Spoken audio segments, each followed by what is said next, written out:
What is going on, Fortnite fam? We missed you. All right, it's game time. We took an off week, but now we are here. It is the semi-finals, one of only 2 final chances to make it to finals next week. It's your favorite people on the planet. It's Reese, it's Levin, and we are here for the next 6 games in Europe. Gentlemen, it's all coming down to this. How are you guys feeling right now? Look, my energy levels, you know, are always through the roof through qualifiers, semis, or finals. But every single week, the attention, the excitement has been ramping up. You know, we're in that semifinals. It's the second most hyped moment, right? The finals is amazing. Semifinals right now, always my second favorite time of the week. Yeah, honestly, these next 2 weekends are just crazy for the Fortnite competitive season. You know, I enjoy it. I know you guys at home enjoy it. We all enjoy it here on the desk. And I'm looking forward to seeing some of the plays we see. You know, we've seen stuff from other regions already that is insane. And I'm sure we'll get more of the same today in this heat. Oh yeah, and there's still a ton we got to get to before we can jump into the action, because these semifinals, there's a lot that goes into it. So let's start breaking all this down. First off, as you guys know, we're going to start the day in Europe. We've got 6 matches here. Later on in the day, we're going over to NA East and ending the day in NA West. 6 matches every region. So if you like what you see, come back and tune into these other regions. Now let's talk about the overall tournament format. You guys have seen this before. It's not scary anymore, right? I know it looks scary, but it ain't. We're in semifinals, center of your screen. We just came from qualifiers. We took that off week, and now we're in semifinals. Tomorrow is the reboot round, but that's when we will worry about that tomorrow, because right now, Reese, it's semifinal time.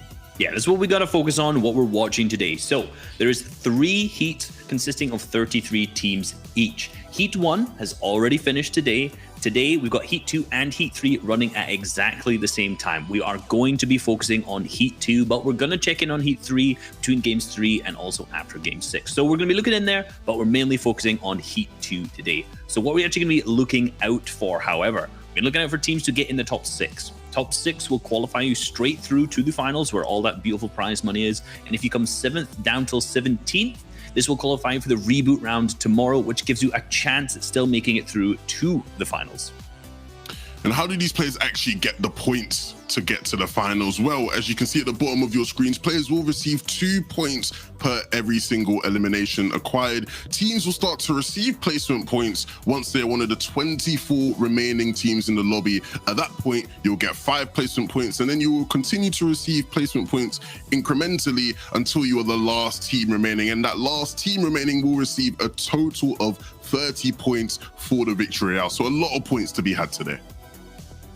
And what does this all lead to? What's the end of the line, the last big, most important thing? Of course, it's finals, and we'll be able to break down the prize pool for placement then, which is next week. But right now, we can see just an overall breakdown of the prize pool and all 7 of the regions. And you can't forget, the team that walks away the winner will take hold of the Axe of Champions, an in-game pickaxe that a trio can only have if they've actually won the FNCS finals. And then heading into the next finals, they will look to defend that title and hopefully hold on to the Axe of Champions, or they might have to forfeit it to another trio that wins. Now, I want to kind of take a step back. We got to dive into some of these other regions. Asia, OCE, they've already wrapped up their heats. We can take a look and break down what happened there. We can see which top 6 teams are moving on to finals and which ones are going on to the reboot round. Everlasting player and known right now, 222 points. Reese, that is a statement going into finals. That is indeed a statement, and both of our top 2 teams actually had 7.83 average eliminations, which is incredibly high if you're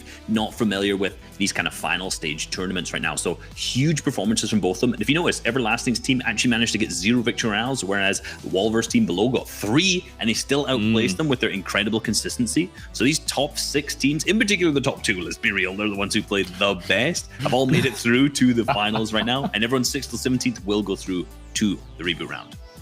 Yeah, taking a look at Asia Heat 2, though, Swilliam's team in first place. These guys were incredibly consistent. You know, we saw a consistent team in the first place in the last heat. These guys didn't have a single game where they did worse than top 10. Top 10 in every single one of their 6 games in this heat. Ridiculous stuff from these guys. And if they can take that into the finals next week, they're going to be a threat for sure. Absolutely. And you know, Levin, you've always got those friends that are like, they're the story toppers. Well, I'm going to be that story topper friend right now in our Heat 3, the team that came first, which is the full Champion Esports trio. They didn't have a single game that was worse than 7th place. So every single game in the top 7 with average placement of 3rd over across, which is so incredible. So going into the finals, you got to watch out for these guys.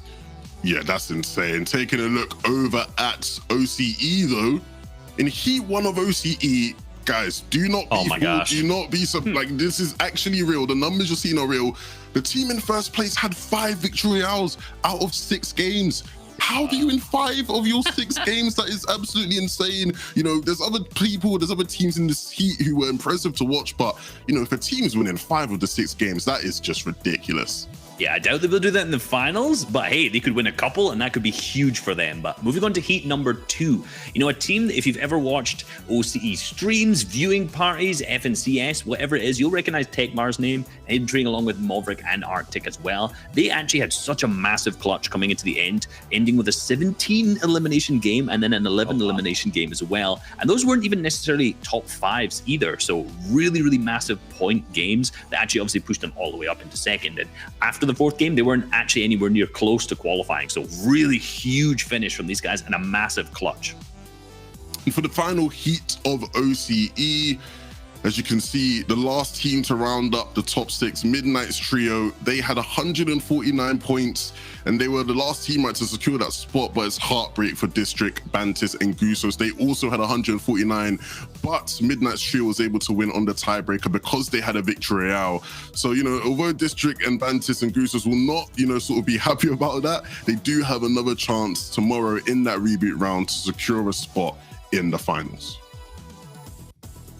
Now, of course, boys, we got to shift our attention back to Europe. We got to see what's going on here. Now, you're probably thinking to yourself, wait a minute, Zeke, 3 heats, or we're going to watch 3 heats. Well, Reese already spoiled it for us. Heat 1 is already done, and we will be tuning into Heat number 2, then doing check-ins with Heat number 3. So this means we can actually take a look at some of the incredible gameplay to come out of Heat number 1, and then take a look at the standings and see which of those trios are pushing in at top 6 and which ones are going to the reboot round. We've got some highlights for you, and to hopefully prepare you for what we're about to see here in Heat number 2.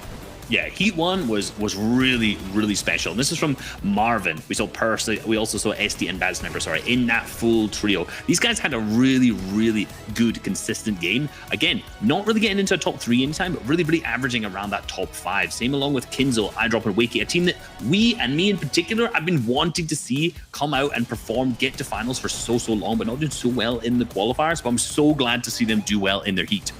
As you can see here, Anderlecht, Swedes, and Anderlecht made it through, and they were definitely favorites to make it through coming into this Heat. A team that wasn't necessarily favorites though, Bloomy, Percy, and Tomsy, good friends of mine, were able to make it through as well, and definitely by surprise. Bloomy often gets flack for, you know, not necessarily being one of known as the best players. He is one of the more older players in the scene at 25, but 25 and strong. Look at the shots he's hitting there onto Anderlecht, and those guys were able to make it through in second. But the first place team in the Heat, Exteriors, Mappy, and Red Rush, a team with plenty of experience in Exteriors and Red Rush, Mappy as well being a new young blood to come through. And you know, these guys were insane today, being incredibly consistent, you know, starting off the day hot. They were the team that won the first game, so to come out and win the whole Heat, incredible.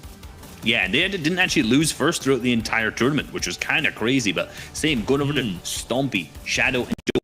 Guys actually in qualifier 1 were definitely a favorite of mine. They're a really, really interesting team to watch in terms of height retakes and how they're consistently focused on height. A very smart team, also a very experienced team. Definitely one I would say was up and coming. So this is going to overall leaderboards from those. Obviously, we've already mentioned the top 6. You know, Levin, you mentioned Bloomy. I made a tweet earlier, right? I said, I didn't know this guy was that good. I honestly, and I didn't mean to take offense. He obviously did. He's a nice guy because he's been memed so much in the community. People have memed on Bloomy so much, talking Bloomy Sands, etc. But today his performance was absolutely incredible and truly showing how good him and his trio really are. Yeah, a lot of the trios who were able to make it through were, you know, definitely the favorites coming into this one. Not too many surprises. One last Podesai and MXR, they barely missed the mark. 7th place, it wasn't enough. They're going to be playing in the reboot round tomorrow, and they're going to have to get their mentals back in check. You know, these guys were streaming, you know, high intensity games can cause for some high sort of levels of drama. These guys, you know, not in the best mental state, but that's why they have the day to reset, right? They have a chance to sort of go at it again and try to get a victory royale. They didn't get a victory royale in their Heat, and so they've shown they have that potential. But in terms of the other teams that will be playing in the reboot round with those guys, pay attention to 7th to 17th. All of these teams will be playing in that reboot round tomorrow. Yeah, and again, you were mentioning victory royales, and that is what's going to be the only thing really that's important tomorrow going into the reboot round. And some of the guys like, Eric, Washi, and Fly, guys already picked up a victory royale in this, not being super consistent, but going into reboot round tomorrow for them, that's, that's not the worst thing. You can get the victory royale, and that's really all that matters. So fingers crossed for any of these guys down from 7th down till 17th that tomorrow in that reboot round, they can also make it, take one of the 3 spots to make it into the finals. It's a very, very tall ask, right? There's a lot at stake going into those reboot rounds for only 3 matches out of Europe. So we'll have to see how that all unfolds. But again, that's tomorrow. Right now, it's semifinals time. Now, guys, this is a different heat, right? Our players are different. So I want to kind of pick your brain and see which drop spots you guys have your eyes on and which of these storylines we'll be following throughout the day, right? We're talking contested POIs, uncontested POIs. Break it all down for us.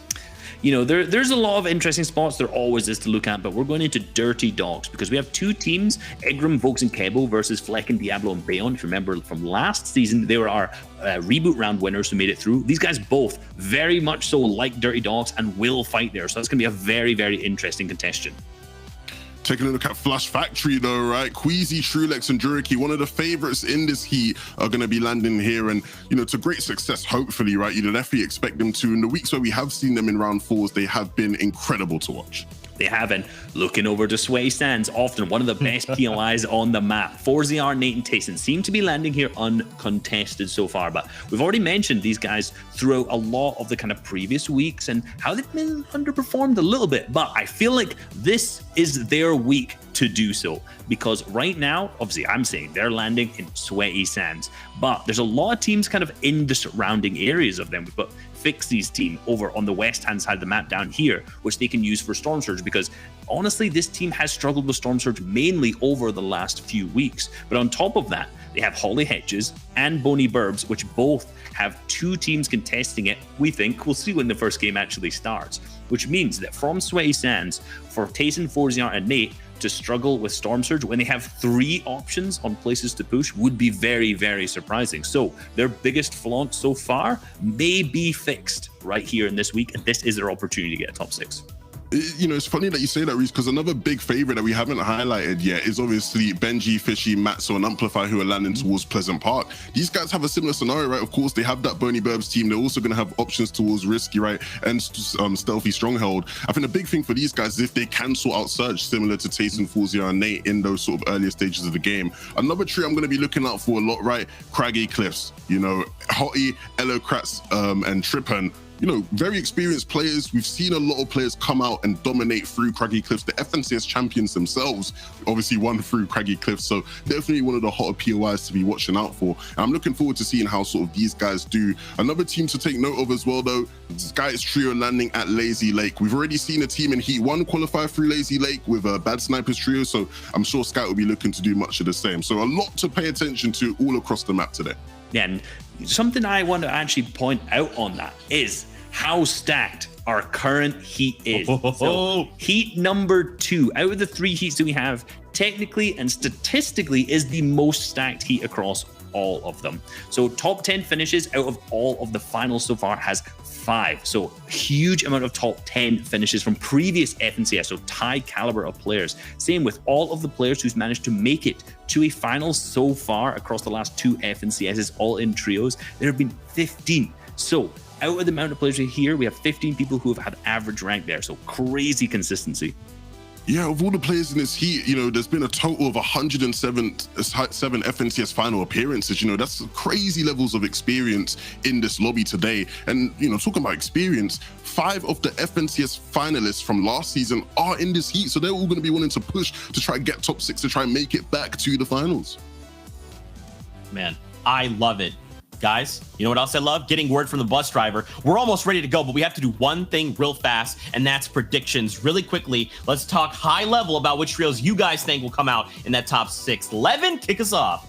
Well, we already highlighted them in the beginning. Queasy, Trulex, and Juriki, they're going to be a team to watch out for out of Flash Factory. They play a high ground style. They're known for hitting the ground running. They have the ability to come out and win a game right off the bat, and that momentum can push them into the top 6, finishing off the heat today. Yeah, I've already talked about Tayson, Forziar, and Nate coming out of Sweaty Sands. I think this is their week to do it. They have all the potential to, but Shio has gone with Cammy, Seti, and Teak. Teams who've been super consistent, in particular getting to the top 6, but not made the top 3 in the qualifiers. So a great pick from Shio. Yeah, and Sancho's obviously gone with Hottie, Elocrats, and Trippin. They're a team of, bundles of experience, like we already said, and so looking forward to them and seeing how they perform out of Craggy. They don't necessarily run into Storm Surge issues like many of the other teams in this heat, and so if they can get to endgame, I have the confidence in these guys like Sancho to be able to perform well. Ooh, I love it. I love it. Now, y'all know what time it is. We're about to jump into all the action here from the Fortnite Champion Series, but make sure to also check out watch.fortnite.com. Do you like leaderboards that you can see all the time? Do you like Fortnite trivia? Well, check it out because you can also see us there as well. But it's time to kick off the competition. We're going over to Sancho West. We're going over to Shy Wager to start things off here from the semifinals. Thank you so much. From the big setups and the best breakdowns from the best desk in the world. Welcome, though, to the semifinals, Heat 2 of EU. A chance at redemption for some of the biggest names in Fortnite and a spotlight on a lot of rising stars. Sancho, there's one thing they all have in common. They're looking to qualify for the finals. And it's all about the top 6, Shio. That's all that matters to advance to the semifinals. It is Premier Fortnite Competitive FNCS. It's time. Let's go. Let's hit it up. We're looking at one of the biggest teams that has issues off of spawn, contested week after week. Amplify, Matzo, and Benji. So many big setups for these guys. Everyone believed they would dominate, have some trouble, but eventually make it to the finals. Sometimes even, that belief of a top 3. It hasn't happened in the qual weeks. And now Sancho, in these 6 games, they need to make it work. If you're watching this trio, if you're a big fan of them, you want to keep an eye around the 14-minute mark. That is where they struggle in the previous qualifiers. And already we're seeing the feed. Seti getting a knock with Akira, trading that knockout on Seti. So things are lighting up over there. Most likely, that's going to be a rough scenario considering that Seti's trio has been one of the favorites to make it into the top 6. Still waiting on any other fights rolling in throughout the day so far in game 1. None just yet. A huge pickup from Amplify as well. This is going to help these guys so much on Surge. That golden legendary infantry rifle. Sancho, this thing packs a punch. It hits, it beams, and if you have the accuracy, you're going to be able to afford a lot of breathing room for your trio on the rotations. And this is another big story as well from Forziar, Nate and company landing over in Sweaty Sands. They've had a lot set up for them as well, and they've had chances to qual that look like, really good on paper. So far, though, kind of choking those qualifiers. Now in semis, it's a chance at coming back. Well, they always talk about Surge, Storm Surge plans, things of that sort. Reese kind of touched on that they do. Well, the thing is, I think everybody does have a Storm Surge plan. It's all about execution, and if things fall your way. Forziar's trio, they like to hang out here, try to catch anyone rotating from the north. Reese already mentioned that they sometimes go in, but we'll get back to the action here. This is Teak Seti right now. Teak on the back foot and taken out. Serhat trio moving through, and these were the issues that we were seeing last season, folks. The Cammy split does have holes in his game, and Kira Serhat Maestro exploit that right here, right now, and pick up 6 easy points in game 1 here of the semifinals. Yeah, if you guys are unfamiliar with seeing this fight, basically in the qualifiers, as Sancho's mentioning, Seti, Cammy, Tika have one of the most prolific drop spots on the entire map. A very huge split that they've been doing so well with from rounds 1 all the way to 3. Come round 4, trios like Maestros or anyone else is on the map end up actually picking them apart when they're so split. They end up going down, and it happened in game 1. It's usually like an interruption type beat, but it's happening off the drop. That is troublesome for this day's entire games. It's very troubling, and now we're going to go to other people who this is their first experience here this season in set lobbies.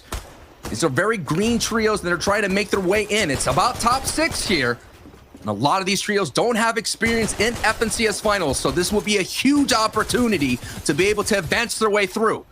So we're going to keep an eye on this engagement here for the moment. You have Heaven's trio, you have Letwick's trio, all clashing way down south. Zone 1 is already revealed. We've already seen it's going to be a central zone. So they're going to have to wrap this up quickly as Rehouse dives into the box, doesn't get any clean connections as possible. This is the thing, they're all in, child. Look, hard mat's already out. This will be one of those fights that you're going to have to close this out. There's no disengaging from this one. They're all in. And right now, Jaws is looking to most hurt right now in this entire fight. Heaven also gets big claps too. Lightweight the first one to go down. Riaz has some sick back and forth. Light on his feet, hits all the shots. Attack shock inactive, but it's out of steam at the moment. Just 3 bullets left. Gonna have to be accurate here with OVLDR. See if he's gonna be able to move in and get a few more shots down. I'll pick up the reboot. He's gonna be all good. Man, there's nothing like seeing a green tack go to work. Riaz had to hit every single shot, and he was able to connect. And once you have that advantage, you could definitely now disengage. They're satisfied with the Storm Surge. They're going to have to get Litwet back, reboot them back. But thankfully, Slurp Factory is up ahead. And of course, they have the Shantytown to be able to pick up all the barrels. This is the beginning moments here of the FNCS semifinals, Heat 2. If you're just tuning in, if you're just coming in late, we got you. This is Sancho West, Shia Wager calling it all. Be downtime now for a lot of teams on the map. I think that all those instant fights breaking down, the people fighting over one-off chests or big spots in their POIs, kind of resolved, right? Unless there is a delayed fight somewhere on the map. Now it'll be kind of, you know, maybe one POI fighting another on rotation. Maybe people looking for surge tags, rotating the bridges. That's where we see the next conflicts. Let me go ahead and gather you around what's at stake here as well. We always talk about the top 6, but there's a lot of trios that are looking for that first opportunity. Like I mentioned, we have 16 trios with their first taste of this lobby pressure. Let's see who's going to be able to rise to that top 6 or basically fall into the reboot round. And my concerns is we already see that there's a lot of favorites in this heat. Seti, Cammy, and Teak being one of those favorites, falling so early. And that's going to be a concern. They usually average in the top 5, and they get about 5 elims and have a big goose egg here. As you're seeing the first taste of that zone reveal, it's a north zone. As you've seen on the right side of your screen, you have Airwalks, Vato, and Skype coming out of Lazy Lake, looking pretty healthy. Riding that whiplash on the bottom right. You have Canel's trio as well. Hold up. Part of that rotation, they were riding nicely, but Skype hits a roadblock here, Shio.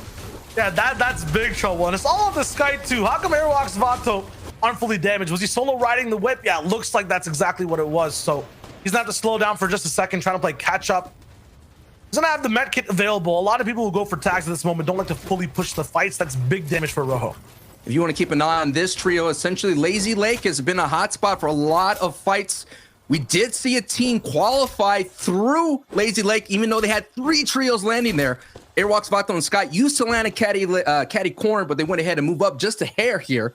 And of course, you see Rojo's trio up on that, looking for Storm Source tags on the mountain. So Airwalks, Sky, and Vato, they love rotating early. They play position. They're not going to push anybody. This is the kind of a trio that expect them to do well in-game, but if they take an early fight with the addition of Sky, they'd be able to hold their own versus previous seasons. Gotta make sure they're the ones engaging though all the way around the map. Otherwise, we see Melody kind of on his lonesome, possibly split from the trio, possibly solo, just looking to control a lot of the portions of the map. Yeah, look at that 3 mountain split.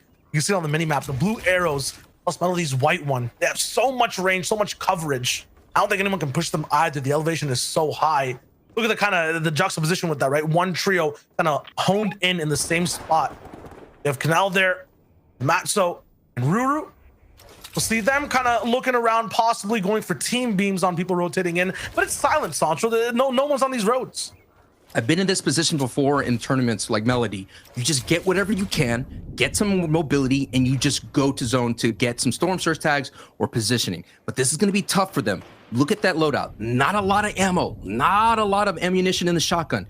So they're going to have to work their way through and maybe find an impact frag to upgrade their gear. Yeah, the timing for that type of split is also kind of different and a little bit weaker too. They have this mountain split, but it's at the very edge of the zone. Usually you want to be a little bit more central. For context, you're looking at Lazy Lake right now. Mawaka, Mr. J, and KS1 Light are kind of rolling through here. This is kind of where Vato's got an Airwalks also coming from, but they're so far ahead of everyone else. They've already skipped through all of the potential traffic over here.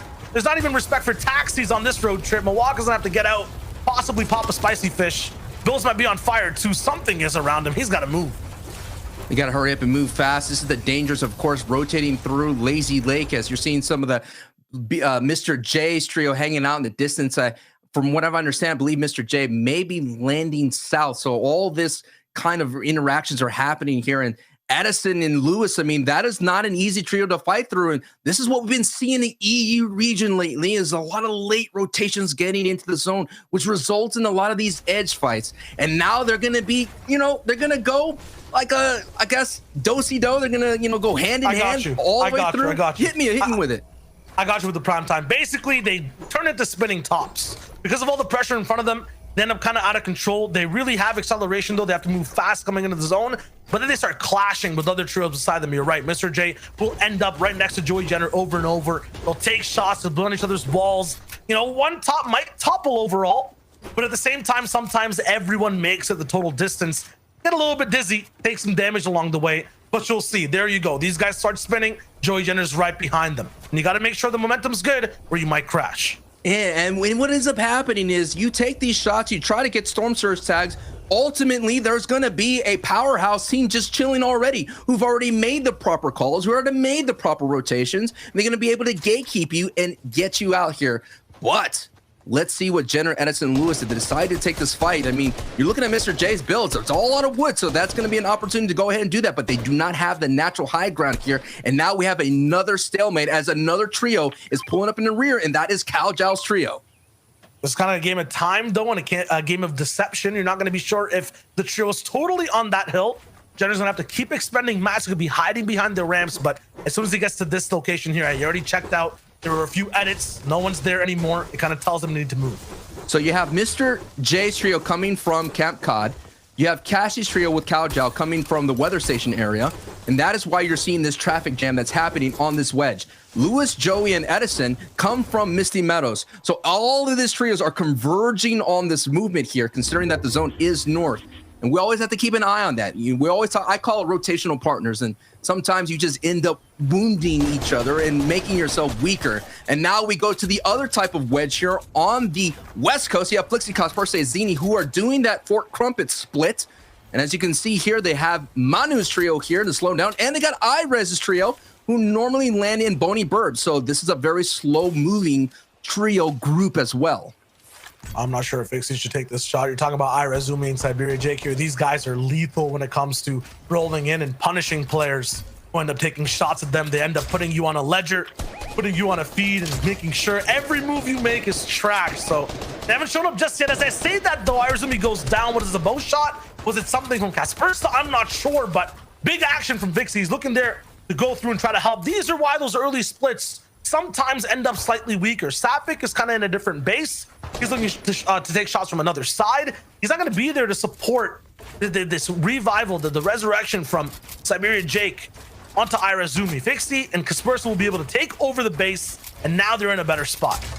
And the whole entire time, as now Fix is getting hit in the back here, Siberia Jake, that kind of trio is known to make it to the finals. Last season, they got in season 4, they made in 15th place. So this season, unable to make the set lobby. So there's one of these trios that we've heard their names throughout the entire broadcast at FNCS, and I'm just quite surprised that they haven't made some success so far in this season. But Fixie Cup versus Zini have found success. They were able to make it to the set lobby round 4 twice. Now they're in such a successful spot at the moment, like kind of near risky. Looking at the rest of the map too, it just looks so good overall. Towards Gash / the central bridge, towards the right side of the spire, there is still friction with Mwaka and Louis. There's no chance these guys are going to stop fighting. Below Storm Surge, you can see it on the right side of your screen, right above the minimap, and the zone locks in, so it's about to start dealing damage. This is going to be trouble. They're going to have to get into these boxes. This trio is about to get real aggressive. Lewis expending a pepper here, no doubt did not want to use that, but that forward mobility, and there it is. The purple lightning strikes from above. Storm Surge is taxing those who are passive in the lobby. They were almost there. Lewis goes down. Now Edison is down without any shield here, in trouble. Jenner goes down, and that's it. The trio wiped out. Mr. J, Mwaka, and Lights were able to take advantage of that Storm Surge and put that pressure from the other side and squeeze that trio out and convert them into very valuable points on their leaderboard. And now we're going to keep an eye back to Benji Matzo Amplify, who right now executing their playbook to a T. Clean rotations. Question is, can they be able to get in and surpass that 14-minute mark that I'm talking about, Shayo? Yeah, it's going to be a rough time for these guys earlier on. Usually they're going to have to end up adapting, but it looks like right now they're looking pretty good. Benji specifically finished top 10 in every FNCS Trio finals, so he's looking good no matter what team he's playing with. Still, it's not just about finishing top 10. He wants to go up and take that total prize. Qualifying shouldn't be too much of a problem, but at the same time, new team, new season, new stakes. Yeah, and this season, their performance hasn't not been up to their standards here in the set lobbies. They've been basically finishing lower than like 27 place one round. They finished 16th place in the set lobbies. We're expecting more, and no doubt all of us here on the desk would think they would make it in the top 6. And of course, you guys at home are expecting them to qual like all of us. Absolutely. Right now, Caster Swipe and Vortexers, these guys are looking down bad on Surge 2. Just the final shot comes in.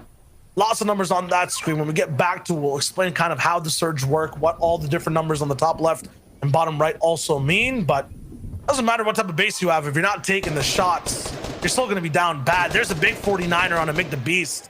Huge from, I believe that was Kira. Sir has to look for a few more. There's so many people right here, so many opportunities, specifically for headshots, because people's heads are barely peeking over these walls on the back. You just saw Mr. J walk by them. But no more from Surhat for now. He's gonna have to take a different angle. And let me remind you of what I said earlier. Surhat, Master, and Kira are that trio that we're waiting here on the line, waiting for those late rotations from that Lazy Lake area, and they're taking advantage, getting some easy beams. And just look at the cluster that is happening here on the south side. You have the Ingram trio coming from the Dirty Docks, causing some more problems here for Milwaukee's trio who are walking into this. Colossal Crops is a very dangerous place to go through. There's a lot of places where you cannot break through. And you know this, Shia, when we get into zone 4, guess what's in? Zate Hill is in. That scenic point, that lookout point is available, and we already know there's a trio there waiting.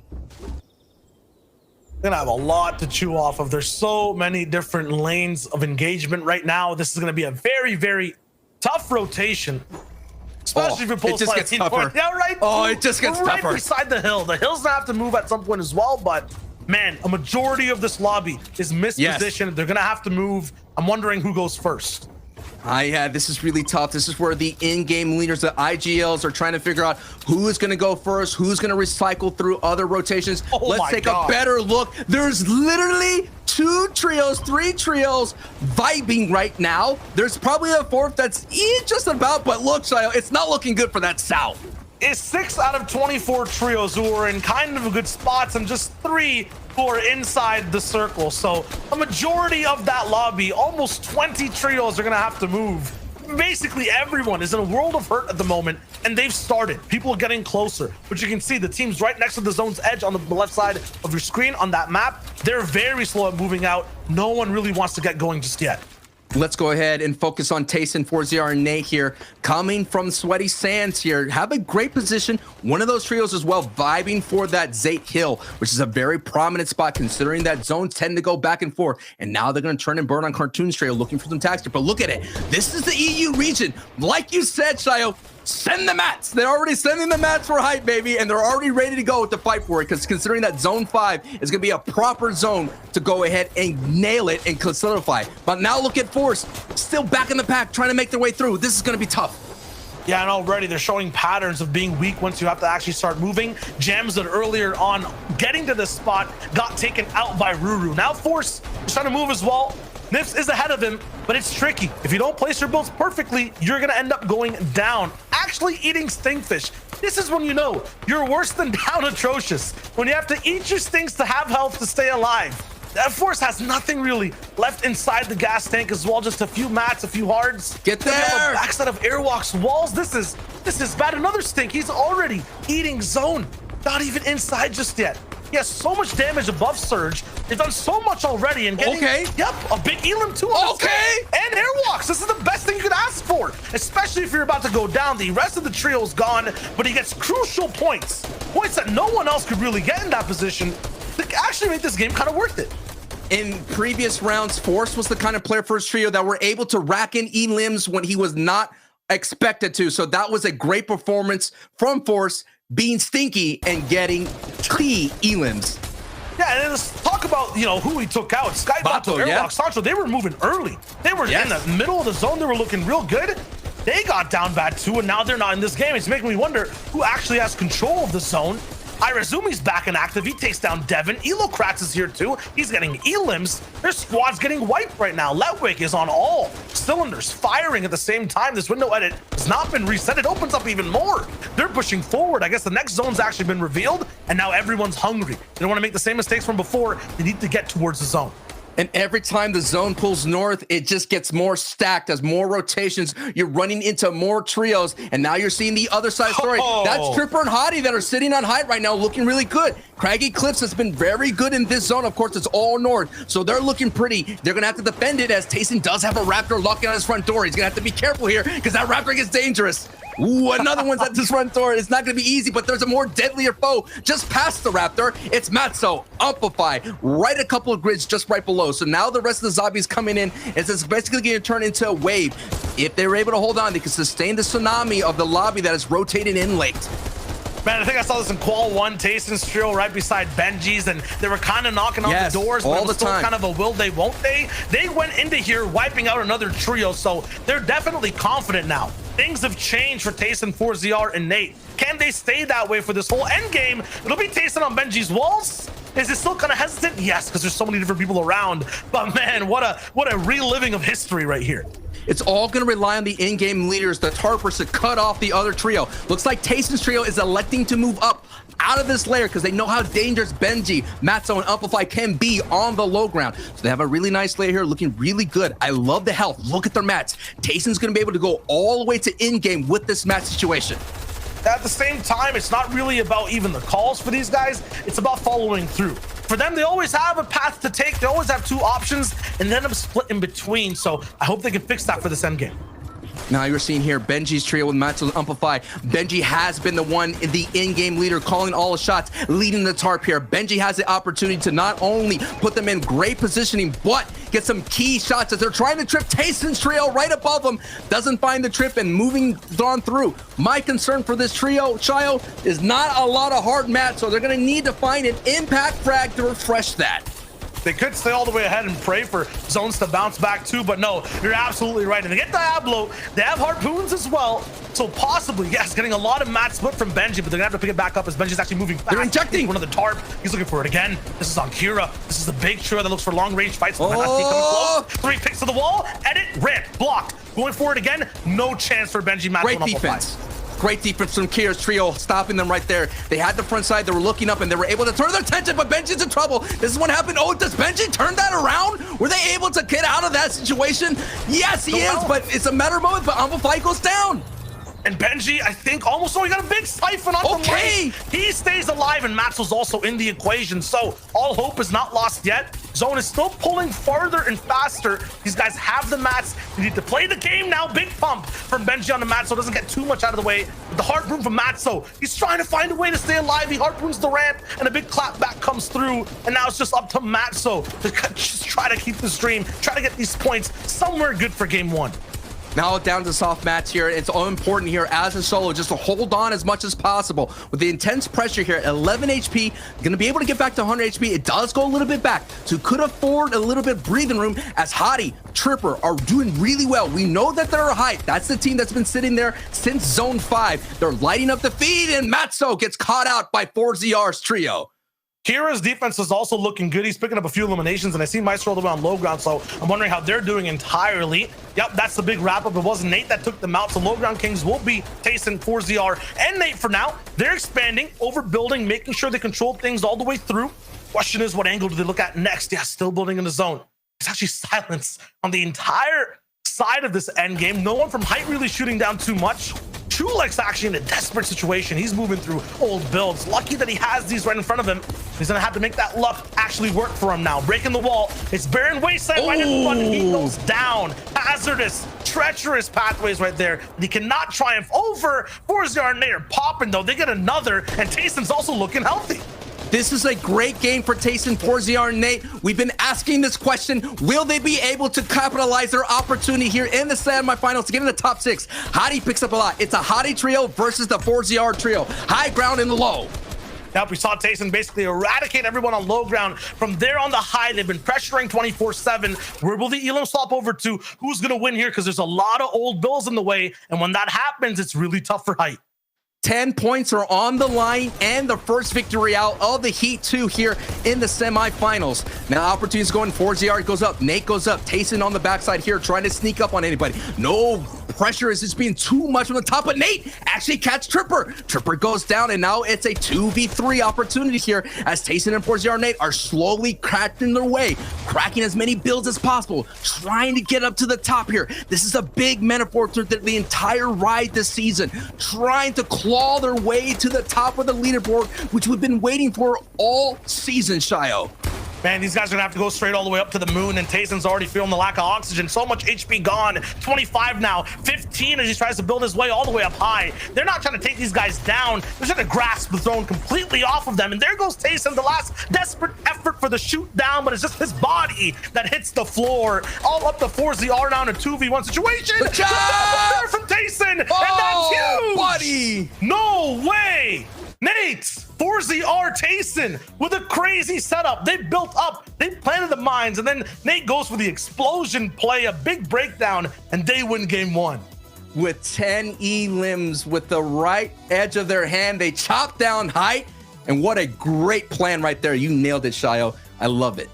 Man, that was crazy. There were so many other things also happening on low. I want to see exactly how they got the limbs. I think that was the craziest setup we've seen, though, in the semifinals from any region. I want to see the reactions from Zeke, Levin, and Reese on that one. You know, I'm excited. First off, that was an incredible game. Second off, this was a Sancho prediction versus Reese prediction, okay? And not only did it come down to this, it was also all 3 members of both trios alive. Like, the tone of semifinals, gentlemen, is so different than what we've seen leading up to this point. Yeah, the tone is so different, and usually you don't see that 3v3 in the finals where there's both teams still have plenty of materials as well. It's usually maybe one 3v2 with someone low, someone scuffed somewhere, but because Tayson, Nate, and 4ZR on low ground had 7 eliminations before that 3v3 point, they still had tons of materials left, and that's what allowed them to make that play where you saw Tayson, and you also saw Nate cranking up, making the other team go higher, for Elikrat's team go even higher and higher and higher, and then 4ZR, I thought it was a heal-off play to start with, but no, they're just gonna shoot him out, knock him down, easy victory royale. Yeah, honestly, I'm super impressed with that game, especially from sort of Tayson's side of things, right? Tayson, 4ZR, Nate, our team that came into the season with such high expectations, and, you know, I've been someone who's been very critical of them, but in this first game, they've shut everyone up. You know, they've come through, they've dealt with their surge issues in at least this first game, and we've seen what can happen. If you allow these guys to get into endgame in any sort of a decent scenario, right, they're just gonna have games like this where they just do come through and win. Crazy plays in the final sort of moments there as well. I'm really looking forward to seeing how they can sort of keep this up over the next couple of games. And you know, Levin, you use a very specific word there, expectations. I like that. I want to talk about your expectations, of you combined coming into game number 1, and how some of these early engagements may or may not have met those expectations. Yeah, you know, my expectations this time was Seti, Cammy, and Teak potentially getting landed on, because this is exactly what has happened in the previous weeks. Because in the last actual FNCS, the exact same thing happened where they isolated Seti, who was like by himself. And this is Maestro, Kira, and Serhat, who usually land retail row, and instead they just double and triple landed on the Guardian Tower, where they know Seti normally lands. And then, you know, this fight ended up being a little bit scrappy, as you see Maestro kind of taking some left-hand peeks, a little bit awkward on Teak, but ended up winning overall. If you notice, his teammates not too much HP remaining, but still a really nice change of their strategy to pick up some elimination points. Yeah, taking a look here over at Dirty Dogs, we sort of highlighted this at the beginning of being a place to watch out for in terms of, you know, where things are going to sort of pop off, right? Diablo, Flecken, and Bayon were obviously the team that won the reboot round out of the EU last season. This season, they're going to want to just make it all the way straight through to the finals instead of having to go for a reboot round. And at Dirty Dogs, that'll be a place to continue to watch. Tayson, Nate, and 4ZR, though, the winners from last game, you know, we talked about mid-game, how can these guys sort of adapt? They adapted well. They were able to get their tags, and, you know, the Storm Surge wasn't an issue for them whatsoever throughout that game. And this is what happens when they don't have to worry about Surge. They will be in first place more times than not. 10 eliminations, like Sancho said, ridiculous, but let's not forget Kira, Maestro, and Serhat in second had even more eliminations. They had a huge game starting off, you know, taking out one of the favorites in Seti, Cammy, and Teak.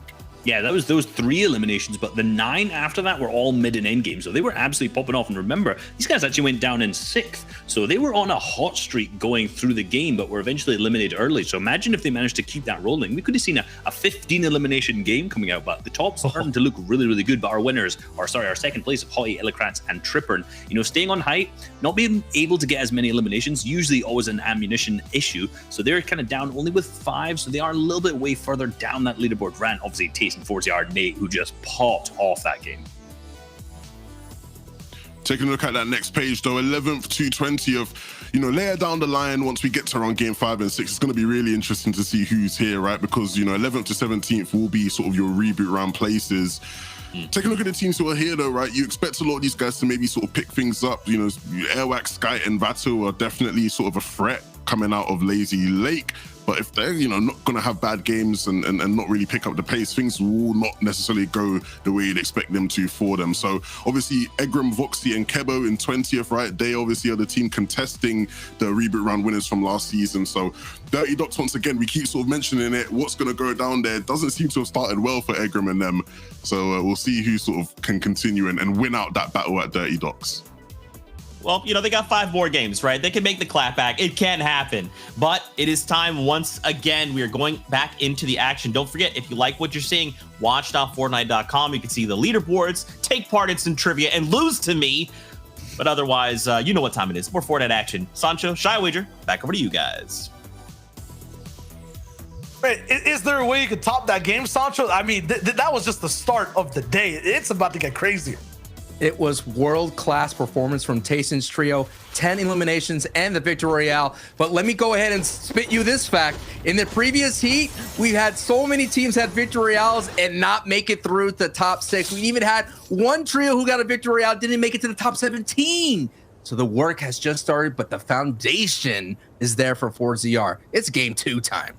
Now, I'm seeing the planning come through. I'm seeing some tactics being used. Not any desperation, so to say, right? So that was a very good look from Nate overall. Good setup from Tayson all the way as well, all the way up top. So I'm liking the things I'm seeing from this trio, especially towards that end game. The desk also mentioned a lot of their action is coming through from the mid and end game.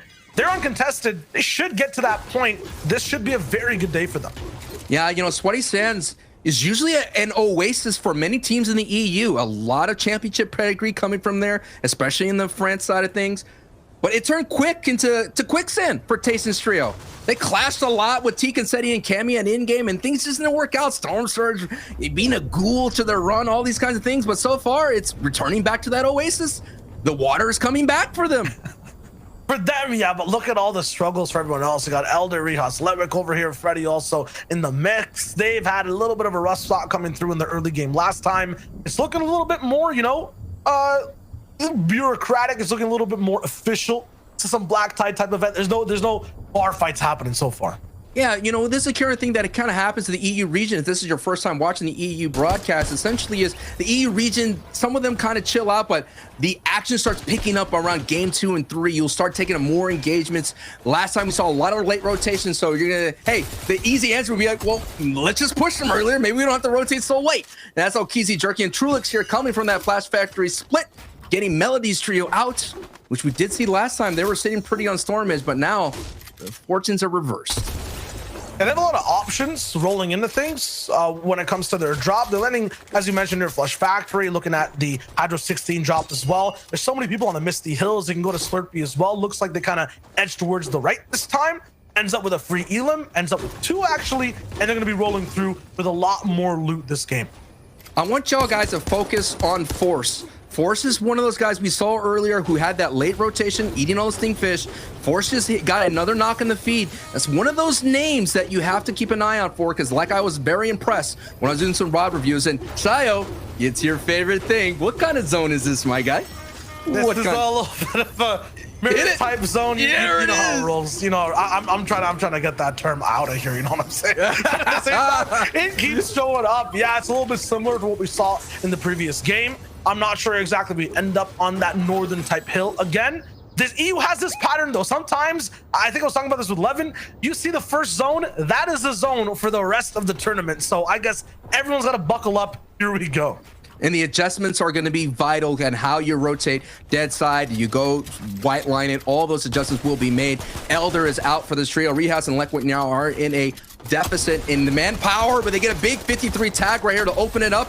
Another 64. The tag right there, just putting some decent damage, 100 just to scout Leckwick. But Leckwick, look at the movement here with the confidence of a purple pump, getting right in and causing some big hits on the other time. Yeah, he's going up, down, left, and right, hitting shots all the time at the same way. And right now, Cried goes down. Rios with a full finish. Viper in trouble. Freddy running away at 50 HP. They're down bad, and we got a 2v2. 2v2 situation. This is the second game here. Adjustments are being made right here. More engagements, more box fights, more towards the center. Last time we saw this kind of fight, it was happening way down south. We got a little bit too aggressive, and that led to late rotations. So these are the adjustments that our teams are making on the fly. They only have 6 games to work with, and when you only have 6, you can't afford to have bad 2 games. We've seen a couple of 2 games kind of ruin a lot of runs for a lot of these trios if you look at their match history, as Leckwick is rebooting Elder. For Rios, Leckwick, and Elder right now, if you're looking at the way their day is going to go, first game, you know, rolling in, hitting 11th place overall, 16th place finish, 5 eliminations. They're looking for consistency, I feel like, off of this performance, especially if they're going to be early fighting every single time. They do look like the stronger team coming in, but every time you're contested, anything can happen. They can't afford to miss a single game if they want to hit top 6. So we'll see what ends up going down. For the rest of the teams, yeah, Elder, 21 points all the way at first. It's 4ZR, Taste, and Nate with 50. They're looking really good. It's kind of a 20-point race in the top 5. We have Kira, Meister, and Surhat right behind them. We're talking about their aggression all game, getting an elim basically off of every single trio that took shots at. So it's looking really good. I'm just looking at who can really be consistent now. These guys, I guess their game plan's not even to play out the full game. They want to eradicate this trio before they do anything else. Here it comes, the big diesel semi truck going right through. Oh, yeah, I was when he's trying to find some solace in the bush, but Viper trying to strike. Unfortunately, he gets defanged right then and there by Leckwick, Elder, and Rehas, moving through very nicely here. This trio, newly formed this season. This is their first time in a set lobby. All of their runs in the season in the qualifier stage ended in round 3, getting as close as the 42nd spot. So you know they have them in them. And you talked about consistency. Consistency got a lot of these trios here through the series points. But that consistency so far has not been enough. You're going to have to work your way through. You're going to have to kind of do your personal best, your PR, so to speak, deadlift your way to your own personal record to be able to get into that top 6. Even into that top 17, it looks like Seti now, still alive, still vibing, still doing really well. And as you've seen here, Engram's moving down from Dirt Dogs, going to that secondary rotation spot here at the Junkyard. I felt like they kind of just moved fast over after looting. The plan was that they're kind of being contested by Diablo's trio, and if that's the case, they will have to move fast and make up for loot everywhere else. And Seti, Kemi, Teak actually end up together a lot faster than we usually see. An adjustment after game 1 when, you know, we saw, I believe it was Cammy go down first and then everyone else get picked up after the fact. They're gonna have less loot. You can see it in the inventory, 2 open slots, but there's definitely a lot of free space around the map, especially around Lazy Lake. This dock right here with the house is huge for these guys to get some free extra chests here and there. Escanor, Chashi, lots of people also moving around from retail. Anyone basically contested is looking to get these extra spots and get their loot in while they're looking for tags. This is where it's dangerous for Cammy, Seti, and Teak. I mean, we already hinted at it in the previous match in last season.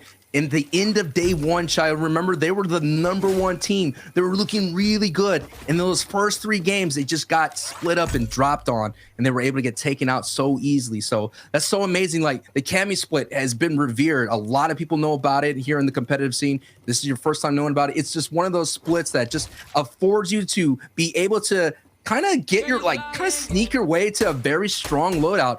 But there is holes in it, and you already saw a taste of what those holes can be. Now we're going on to my prediction of Elo, Kratz, Hottie, and Tripper. Reason why I predict this trio to do well, Shiles, considering that they come from Craigie Clips, but they always have the tendency to pop off in the last 2 games. So even though, you know, that first game right there, that's really good sign for them, considering the previous rounds, they kind of fell early and they kind of got low placement points. So coming in 2nd place, I see that as a W for them. Yeah, they're always the ones to kind of shadow a different trio, roll in, and look really good all the way towards the very end. It was a nice attempt all the way towards that last game. You know, on height, they looked really nice, targeting one trio at a time. When it came down to it, though, it's very seldom you see a trio really stay that high, risk the shoot down. Ended up happening. It was unfortunate in the 2v1. I feel like, though, in this specific lobby, there's not really a trio that can stop them, especially on the north side. So this should be pretty free to do what they want to do. Sirhat, Maestro, and Kira in the previous match had 12 elims and came in 6th place. That got them into 2nd place. They landed on Setitik. Now they're somewhere else. So you're just seeing that their game plan is to kind of maybe take advantage of people that are vulnerable, doing scavenger routes, doing these very dramatic splits. Here at Risky Reels, there is a split between here and the Blue Bridge. So we're getting further into the action. Zone 2.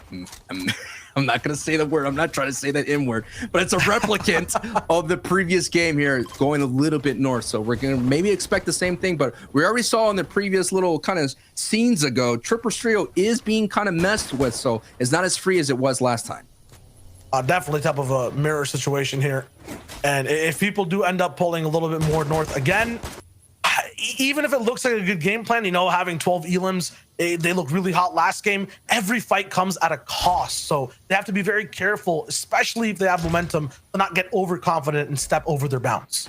Right. And, you know, Trulix's and Queasy and Jerky, we did see a taste of them last game. They were on the low ground. You know, that's not where they want to be. They want to be breathing on that penthouse and that high ground. They always play for it. They always go for it around the 5th zone, and they're always looking really good. We saw them in the qualifying rounds. They were dominant. We kind of mentioned they won their first Victory Royale. They were able to net a couple, maybe I think 2 or 3. I'm not quite sure, but from what I remember, we all thought they'd be able to get in, and then they slipped out. So this is going to be an opportunity to get into that top 6 right here, right now, which if we were doing top 6 when they're qualifiers, they wouldn't be able to get in, but it was top 3 then. The timing is so tough for every team on the leaderboards, in game as well. Even something as small as a reboot. You see Melody's team down below in this gorge. They were one of the first, or Melody was one of the first players to get taken out on the map out of the 2 trios that went down.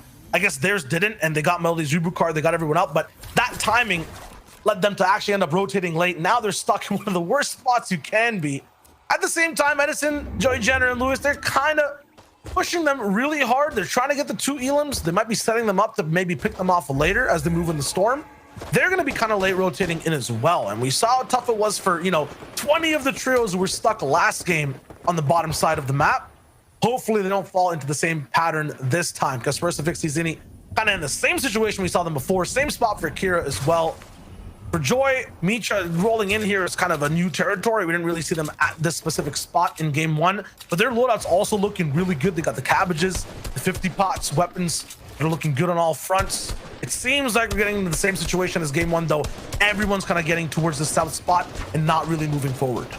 And Joy's trio that we're seeing here at behind the movie screen, this is their first time here in the set lobby, so they're trying to turn their fate into it. Manu's trio has been a set lobby before, but they were in the bottom of the leaderboard, so they're going to have to make their way up the leaderboard. Of course, this time around, Trulix, Queasy, Jerky here being pressured by some stings. Right now, so far, only 2 trios gone down.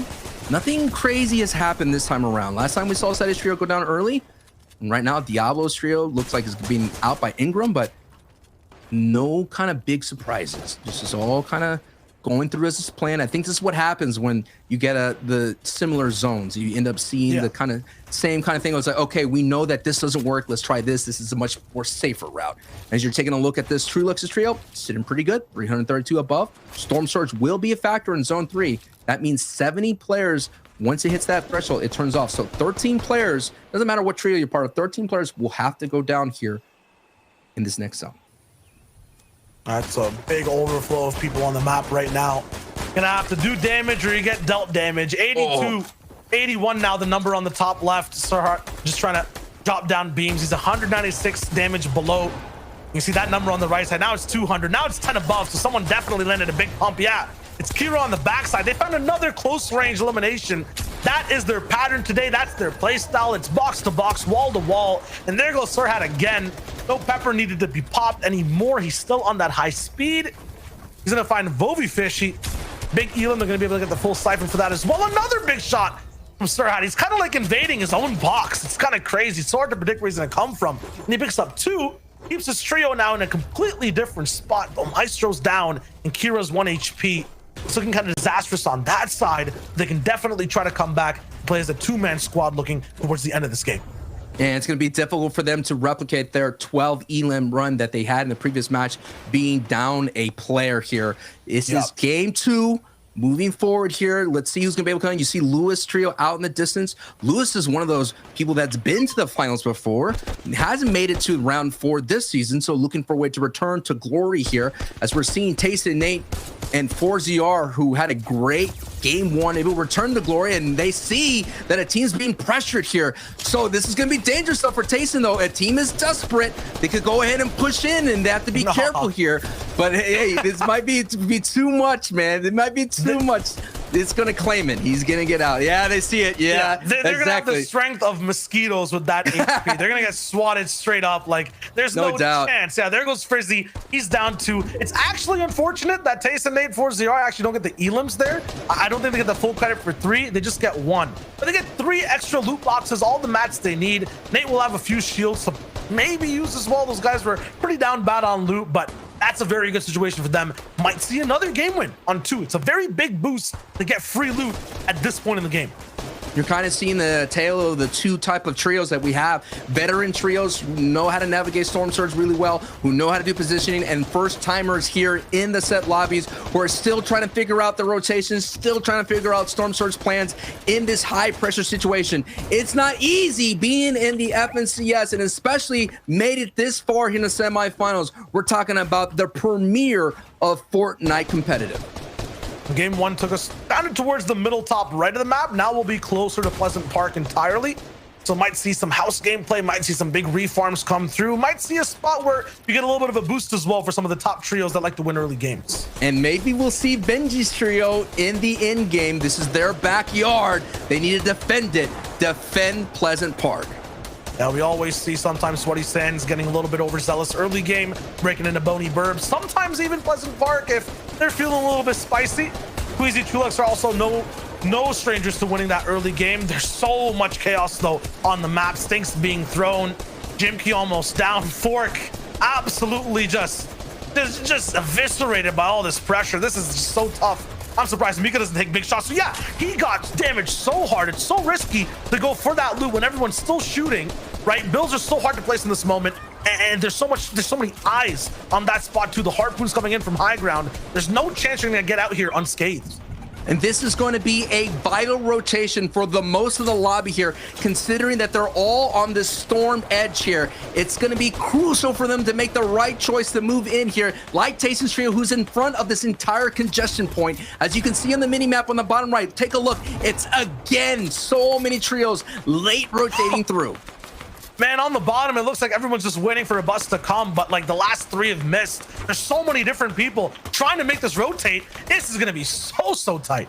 And it could be the confidence of those trios here, not knowing exactly when to rotate, not understanding the type of situation when to go, and that is creating this waiting at the bus stop. Yeah, you see 4-0 has the experience, though. He moves first. No one even shoots at him. Everyone's too scared to edit. We see Trulux, Squeezy, and Jerky actually taking their time. Get a little bit extra brick on Trulux's side. He'll actually make sure to move in late. They have so many more builds to work with, too. They're moving out on the bottom right. 4-0 is already based up, though. From a place they just were 20 seconds ago, now they're beaming everyone they were just rightfully beside. This is huge shots. The boat does not connect from 4ZR. But they have a multi-level base, so many edits they can make, and they're kind of trapping people to base up right next to them. A quick question, Shayo. Do you rather rotate through a bunch of builds in front of you or open space? I mean, right now, if you try to go through open space, people like 4-0 are going to try to pick you off. There's so many other trios, you got to remember, Sancho, who've had this zone. They're waiting. Right. They're hungry. They're trying to take shots too, right? So the left is not up for grabs. The right is the risk you haven't even evaluated yet. You just have to go through. You have to go forward hand in hand. And that's where 4-0, Nate, and Tayson are waiting. And it looks like so many trios have white lined it right into the south side, right on that south point right there. And that is where 4ZR, Nate, and Tayson are sitting really well above Storm Surge. That's not going to be a concern. They just have to be careful, not make unnecessary edits, but they're always looking for elims. We all know how aggressive Tayson can be, and Tayson's the kind of champion that will find eliminations when the opportunity presents itself. The zone will affect a lot of people around right now. Everyone's kind of staying on zone's edge. No one's claiming the spot on the middle of the map. Everyone's gambling for the pull to come towards their side, either be controllers of the lobby or fall down to max zone, and there it is. It looks like Vato Skite have zone. I see one of the marks here. It could be someone rolling in, but right above them, right beside is, we see Queasy, we see Trulex. They can also have a chance of clapping back. Already, we saw Queasy's trio invest in this height, not kind of come through. We saw Benji's trio on the west side kind of invest in height, not come through. So all these trios that invested are not going to be able to capitalize on that. And there's only probably one trio that has height, and that is Tripper's trio that's coming from the Craigises. So far, Tripper's trio has pulled 2 fifth circles here. So that's going to be a nice opportunity here, as Janwood does get a knock on Queasy here by Siberia, Jake, and Sapphic. Siberia here trying to get through here. Sapphic out really low, less than 25 HP here, Shio. And this is just a very strange situation because it's 6 seconds till the zone moves, and these guys are essentially almost max full. Queasy's down. Trulex might even have to leave him behind. There's no really chance for a res here. This zone's going to be moving fast. Jerky's on the same wall as Siberia. They're taking shots. Sappic's like, I'm getting out of here. I don't even care. Siberia's up behind. He gets beamed. This is just so bad for so many different trios. Too hesitant to move. They run into each other. Now it's just Sapphic. 25 effective HP, and he gets rolled over. Just imagine a race with only 4 lanes, and there's about 20 cars on this race trying to make their way through. Oh my Look God. at the collisions that are happening left and right. So much destruction derby that's happening right here. That's what happens when you decide to wait on your low rotation, as Jerky picks up K-Wet right then and there. But now it's up to Trulex and Jerky here to survive this contention here. So much loot to go back. Dips back into the cookie jar, but he gets taken out. Now it's up to Trulex, who is sitting at a much safer zone above the chaos from down below, but now all by himself as a solo. Man, that spot on the bottom left of the map, I was so hyped to watch because all the big names were there. Every single trio that we've set up to kind of redeem themselves, who've tripped up like that over and over, have basically set up there. I'm like, that's the place to watch. They're all down, but there's still a few big names left. But you know who's not there? Tayson's trio. They rotated early and they're looking really good. And again, another North Pool. So everybody's going to compact in each other, and there's going to be more chaos left in this match. 9 seconds to see exactly if the people who shot up all the way towards the first place slot, Forzr, Tayson, and Nate, actually deserve it. Can they hold on to it? And can anyone else make their mistakes from game 1 look so much better in game 2? Trulex is in a vital stretch. All he has to do is just hold on. Not necessarily get elims. They already have a lot of Akiras on his backside. So Trulex here just trying to get as much placement points as possible. Already in the second threshold of placement points. Every placement point is going to tick in and net a point for Trulex's trio. So this is going to be a huge performance from Trulex. He's already dipping back into the storm to get a little bit of a tick down. To be able to utilize that met kit for an off heal. Might have to come in early because this is a really far great pull. Still, he's so late. Yeah, there's so many people so who kind of good. No one's looking at him. Free. And so far, I've counted 3 trios that have gone down. He's definitely accruing all that placement, but all the way up ahead, look at all the people getting the elims. There's a chance for Seti and Teak to clash with Forzr, Tayson, and Nate all the way down below. Tripper is on the middle ground now. Actually, Seti, Cammy, and Teak have upgraded to be on that spot. The off heals come in from Trulex. Wasn't at the right time. No builds. Just no builds. Fall trap. He goes straight down. Tayson's on the front of the zone here on the low ground once again. Can this be a back-to-back performance as the storm is pulling back? And look at already Tayson making his way up the elevation here, understanding the treacherous path that's ahead here. Cammy said in Teak, this is their first time in the in-game here in game 2. They went down early here, but you're seeing how suffocating it can be on the low ground when there's a mountain involved here. But Seti's making some great movement here, some great movement up the side of the mountain here on this elevation. But look, he's going to try to cut off Tayson. Can he get there? He doesn't. He almost is there. Yes, he's just about to cut off, but it's just with weak mats here. So that means Tayson could still cut it off. Looks like Tayson saw that cut off and he moved a little bit now. Tayson's in front of that build. That definitely a race between the 2 low ground trios, but as we say that, Hottie takes down Forzr. Wow. So no matter how fast you're building, if you lose a wheel, it's going to be all over for your trio on momentum. And that was above them. Remember, Hottie was on mid ground, so Hottie's trio looked down below and picked them off. Sunny and Cammy both get another pick as well as a duo. I think that was 2 elims from them on their side. So now there's 2 very powerful duos on low ground, 8 different teams to watch, and some solo clutches already happening at this moment. Swipe takes out Seti. Caljo still looking to clutch so far right now.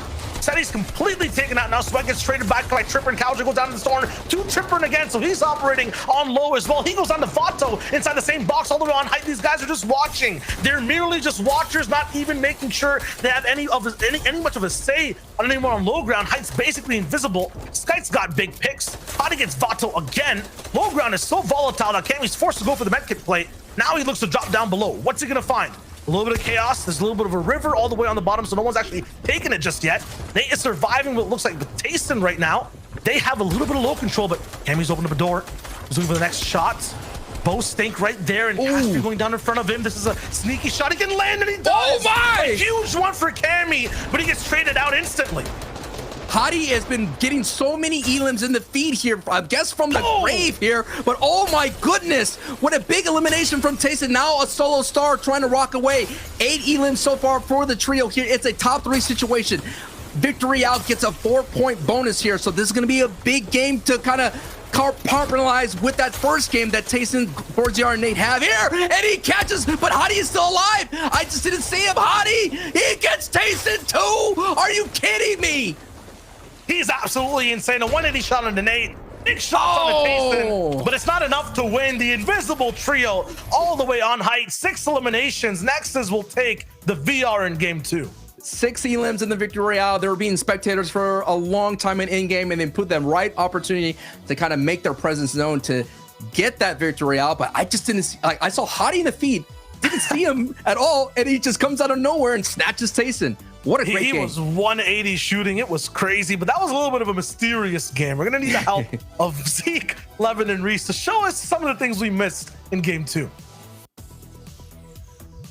Guys, thank you so much. Great cast on the day. You guys are already on point. We still have another 4 games, and I'm excited about it. Okay, there was a lot of things happening, but once again, gentlemen, we see the traditional high ground win games.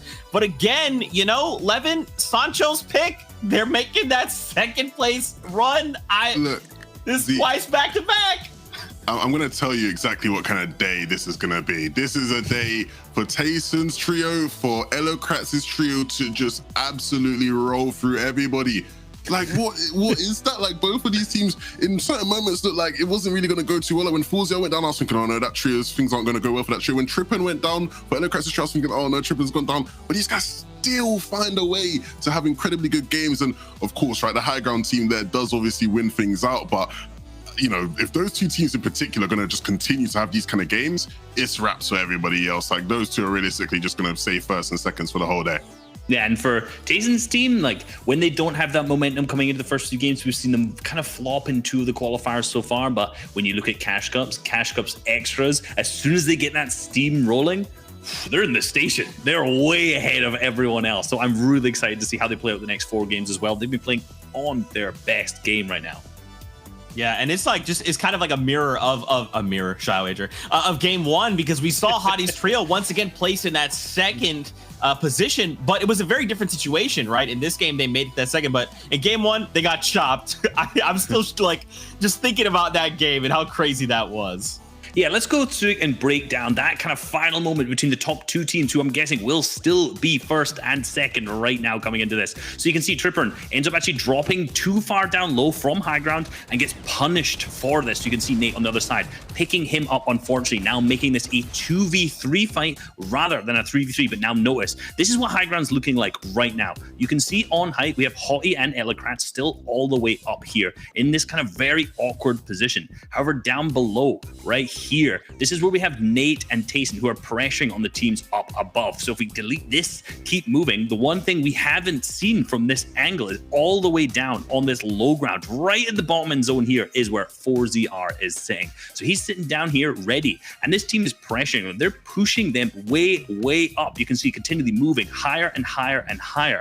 And at this moment, Tayson is low on white HP, so he sacrifices himself. But Nate, no, he's sitting with a med kit in the back of the zone. You can see he comes out the back, sprays down, chops out from above, and this is the moment that picks up the huge victory royale. And even if this did not happen from this moment, 4ZR was there on the low ground with the heal off to do the exact same. What a beautiful play. I have not seen something like that in a long time. And look how it's affected the leaderboards from game 1 and the consistency through to game number 2 as well. They are first. Yeah, you can see the first 2 teams, like I said, man, 4ZR, Tayson, Nate, Hottie, Elokrats, and Trippin. If they're just going to continue to play like the way they played in the first 2, they will just be here for the rest of the day. But looking below that, Kira, Maestro, and Serhat, they've managed to stay in that sort of top 3 for the meantime. Queasy, Trulex, and Juriki had a good game as well.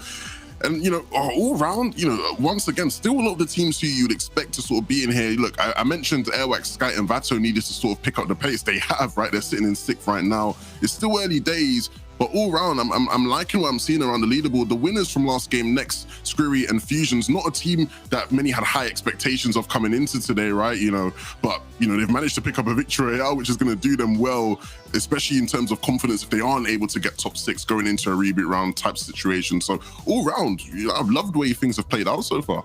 Yeah, the first 2 games has been really, really exciting so far. But moving over to the second page, we see Seti Kamitik down in 14th. This is a team that we have to be keeping an eye on because they had a huge pop off that game. You know, we watched it happen, but again, we also watched them go down in the first game being contested. So my guess is they kind of got jumped on in that first game. That's going to slow them down a bit. But this game, they've clearly fixed whatever issues they had there surrounding their drop at the Kami split. They've implemented that this game, and now they're way more consistent. But for this team, they need to be getting further into the top 3s and the seconds for their playstyle. That's what they do best. But every week that we've seen them so far, they keep going down 5th and 6th, which are not just getting as highest placement points as possible. So that 5th that they got there, 6 eliminations, fantastic. They need to keep it up and potentially get a little bit higher up as well. Look, I don't know if that's possible right now, okay? Because apparently game number 1 and 2, Tayson's trio, 1st and 3rd. And then you look right over across the way, Hottie's trio, both seconds back to back. So these guys have momentum. The question is, can they keep that going in the remaining games? It is time once again. We are getting ready to jump into the next game here in EU of the FNCS semifinals. This is heat number 2. And you know what time it is. We got to go hang out with our boys. It's Sunchuous. It's Shy Wager, guys. Let's do this again. I want more action. Back your way. Hey, Levin said it best. It's basically a fight between the top 2, a duel, a showdown, an ISO fight. Sancho, these guys are head to head. Yeah, we have the battle between the old guard and the new guard. Hottie kind of making a big appearance here this season versus, of course, 4ZR's trio. We all know about them, but that's what I love about the FNCS and its open format. Anybody could be a champion if you put the time in. Absolutely. And right now, people are trying to get on that track fast. Already a team almost going down. Lufu and Zeiku are just fighting off spawn immediately. Trades taken either way. And the people in first place, 4ZR, Tayson, and 8, the big trio, haven't even touched the ground yet. This is only game 3, so a lot of trios are throwing haymakers early. They're trying to move up their leaderboard as much as possible here. Usually you see this frenetic place in about game 5, but it's already started early here with game 3, considering top 6 advance. Top 17 gets to the reboot round, so there's going to be a lot of trios who are being ousted here in this stage. And tough for a lot of the guys who are kind of near 20, 30th place. They're going to have to start that catch-up, run-back type of story now. This game is where you have to really turn it around. We're talking about adjusting last game. Now it's time to just change things. If they're not working, go to the secondary drop. If you're really trying out one specific way to play the game, we've had the same zone basically twice. It's time to go for option D instead of A, B, and C. I mean, for these guys, Nate, 4ZR, and Tayson, they're staying on track A in Heat 2 completely. Sweaty Sand's so free. Now they're searching out towards the pier. They're not even on each other's screens for a majority of their looting path. And then when they finally get together, Sancho, it is a free ride to hype. I really feel like this trio is gaining their confidence again. I mean, 4ZR is coming off his DreamHack Duos championship with his old former teammate Kezik, so that kind of championships underneath your belt will definitely set you up for the FNCS. And not to mention, this trio has been just destroying it in the Cash Cups and the Cash Cups Extra, so that kind of confidence is definitely working their way through, showing itself here at the FNCS stage here. And that kind of confidence is definitely going to be needed here for those trios, like Manu's trio that we're watching here, down here in Logjam. That confidence needs to be able to prepare you to be able to work outside your, like I mentioned, your personal best. You got to get into the top 6. Manu, Crow, they made it to that set lobbies in round 4, but they kind of had, like I mentioned, a low placement. And it's so cool to see how different heats end up working out. I think it was in Heat 1, X-Ace Trio is getting contested here 24/7 at Logjam. And it was tough. Okay, I guess heats aren't actually that different. Heat 2 is the same thing. It's not going to be a direct 50-50 contest, but Dynamite's going to be being thrown. It's going to be a mid-range fight here inside the woodworking industry. Surrounded by more than just nature's weapons. These guys are going to be in such tough trouble. Manu, KK Wet, and Crow. It's so hard to rotate out of here when a trio's actually holding you in. And it's always a little bit harder when you kind of newly formed this season. They just got here, so they're still working out a little bit, iron out the wrinkles. Yeah, and we're talking about, you know, game 3 is the game for change. You're going to want to stay alive this game and try to have an impact, right? I think both these teams are kind of in that 20-point range, sub 20 points. This is the clapback game. None of them should really go down here. All right, here. The tension is still there. We're getting closer to the midway point. Manu, K-Wet, and Crow trying to feel out this game here. Action still popping off here down at the Slurp Factory here. Elder, Letwick, and Viper trio have been going back and forth here. Now we're going to finally get a first sighting of a south zone. Elder there, cracks shield. Now on the back foot here. Viper here trying to crack on through. When you're only down to a gray makeshift, and a lot of firepower, he's going to try to brush the quick craft upgrade here. Anything is better than this gray makeshift in this situation.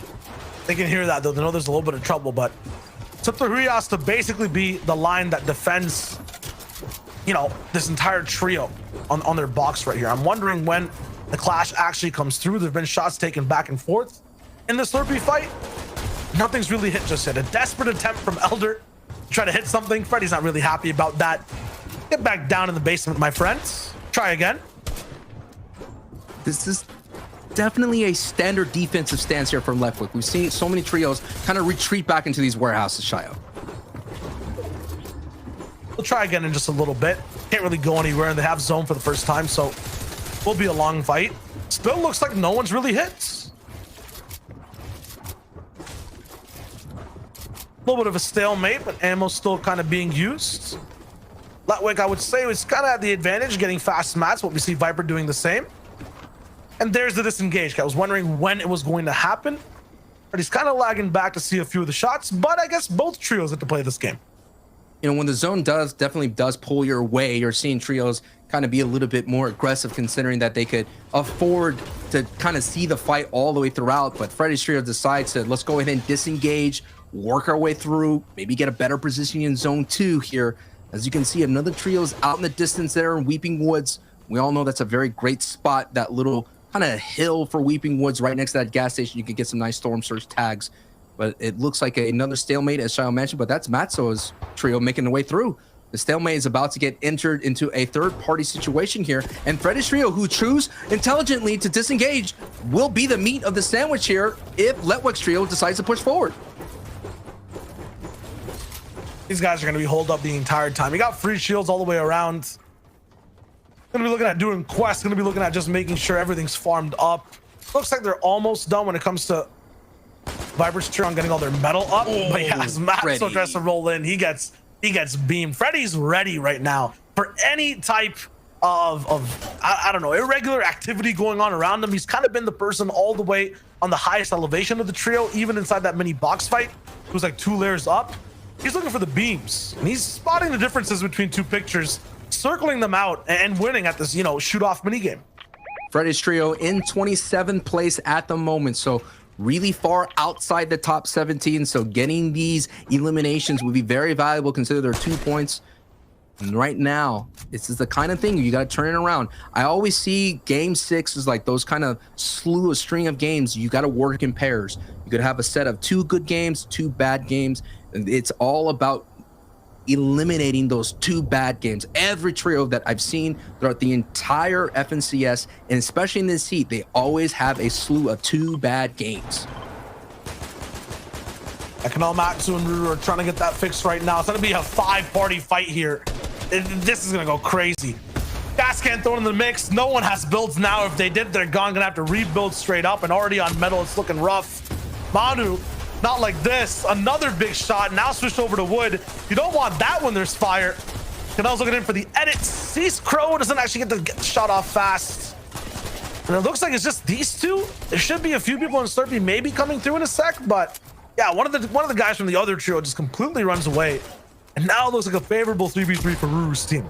this entire wedge right here, all these trios are 24th place and down. So you're seeing the effects of taking these engagements early on. They're not only, you know, yeah, they win the engagement, but they're costing them in the grand picture of the semifinals here. They're going to have to make some adjustments because this right here so far will not work for them for the rest of the way. One big Elam though comes through, and Ruru might be able to pick up the materials from that. KK1 also caught all the way on the backside. This is going to be looking good for the control for this team. Already doubled, almost going for tripling their points if they get these Elams too.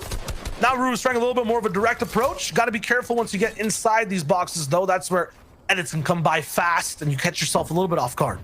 Yeah, this trio here, Canel's first time on the broadcast, they're kind of nice. You're seeing them taking walls. You're seeing them use the gas canister. They're kind of nice with it. Yeah, but then what happened in the first 2 games? These guys are rolling in with like 6 points. Like, was it the zones? I'm saying the mechanics are there, right? The mechanics are there. Maybe their positioning may not be there just yet. Remember, a lot of new trios in the set lobby, but they're here for a reason, and they're putting a lot of pressure on Manu's trio. I like to see it. I like to see it. And right now, Canel's not careful. Might take shots from another trio rolling in. This one's no stranger. Looking at finals, semifinals, first game wins. This is going to be trouble for everyone on this side of this fight. Doesn't finish fast. I feel like Canel knows who it is too. He's now running. What happened to confidence? Sasha, where are the mechanics at? What happened? Yo, dude, it's like all of a sudden you see the big dude just stand up, and all of a sudden it's Queasy True, like, you know, like, oh, wait a minute. Now the big guy's into this fight. Everyone clears out. All right, we're done here. Dad's home. We're going to go to bed here. We're out. We're out. Oh, man, but it was such a huge fight for them to win if they could have closed it out. Yeah, that's what I mean, man. 90 points in first place. They have only 10. They really need to come back. And yeah, even if the mechanics are good, if you can't utilize them, get inside the box, it's tough to really, you know, exploit those mechanics and do anything with them. Game 2 winners, though, next is Screwy. These guys are trying to make their first FNCS final of all time. You were talking about it, Sancho, right? We're seeing some newcomers rolling in. I was talking about it earlier, the spotlight on some rising stars. Yeah. This is the time to do it. They got that first win. But then once again, you can see kind of, you know, the effects of being a first-time competitor. That win wasn't flashy. It wasn't, you know, anything crazy like we've seen before. I called them the invisible trio on height because they weren't having that much of an effect. It worked out in the end, but we see it all the time, Sancho. The wins, first places, the top 6s, you need the Elams. Right, and at the same time, you know, we already kind of pointed out there's about 6 trios that with their history and with their performances, they could get in. We know that, you know, the Matzos and then of course the Queasies, like those trios, they should get in. That's what we're saying here. They should get it all on social media.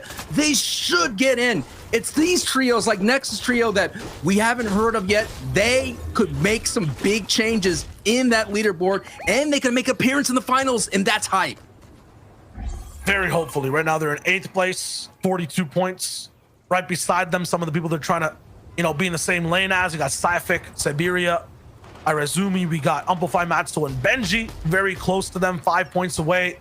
They're running into trouble with that trio, actually, when it comes to Matzo. Kind of trading a few licks here and there. Screwy Infusion's taking a little bit of damage. Gonna be good for Matzo's trio. For these guys, not so much. 313 above, it's good right now.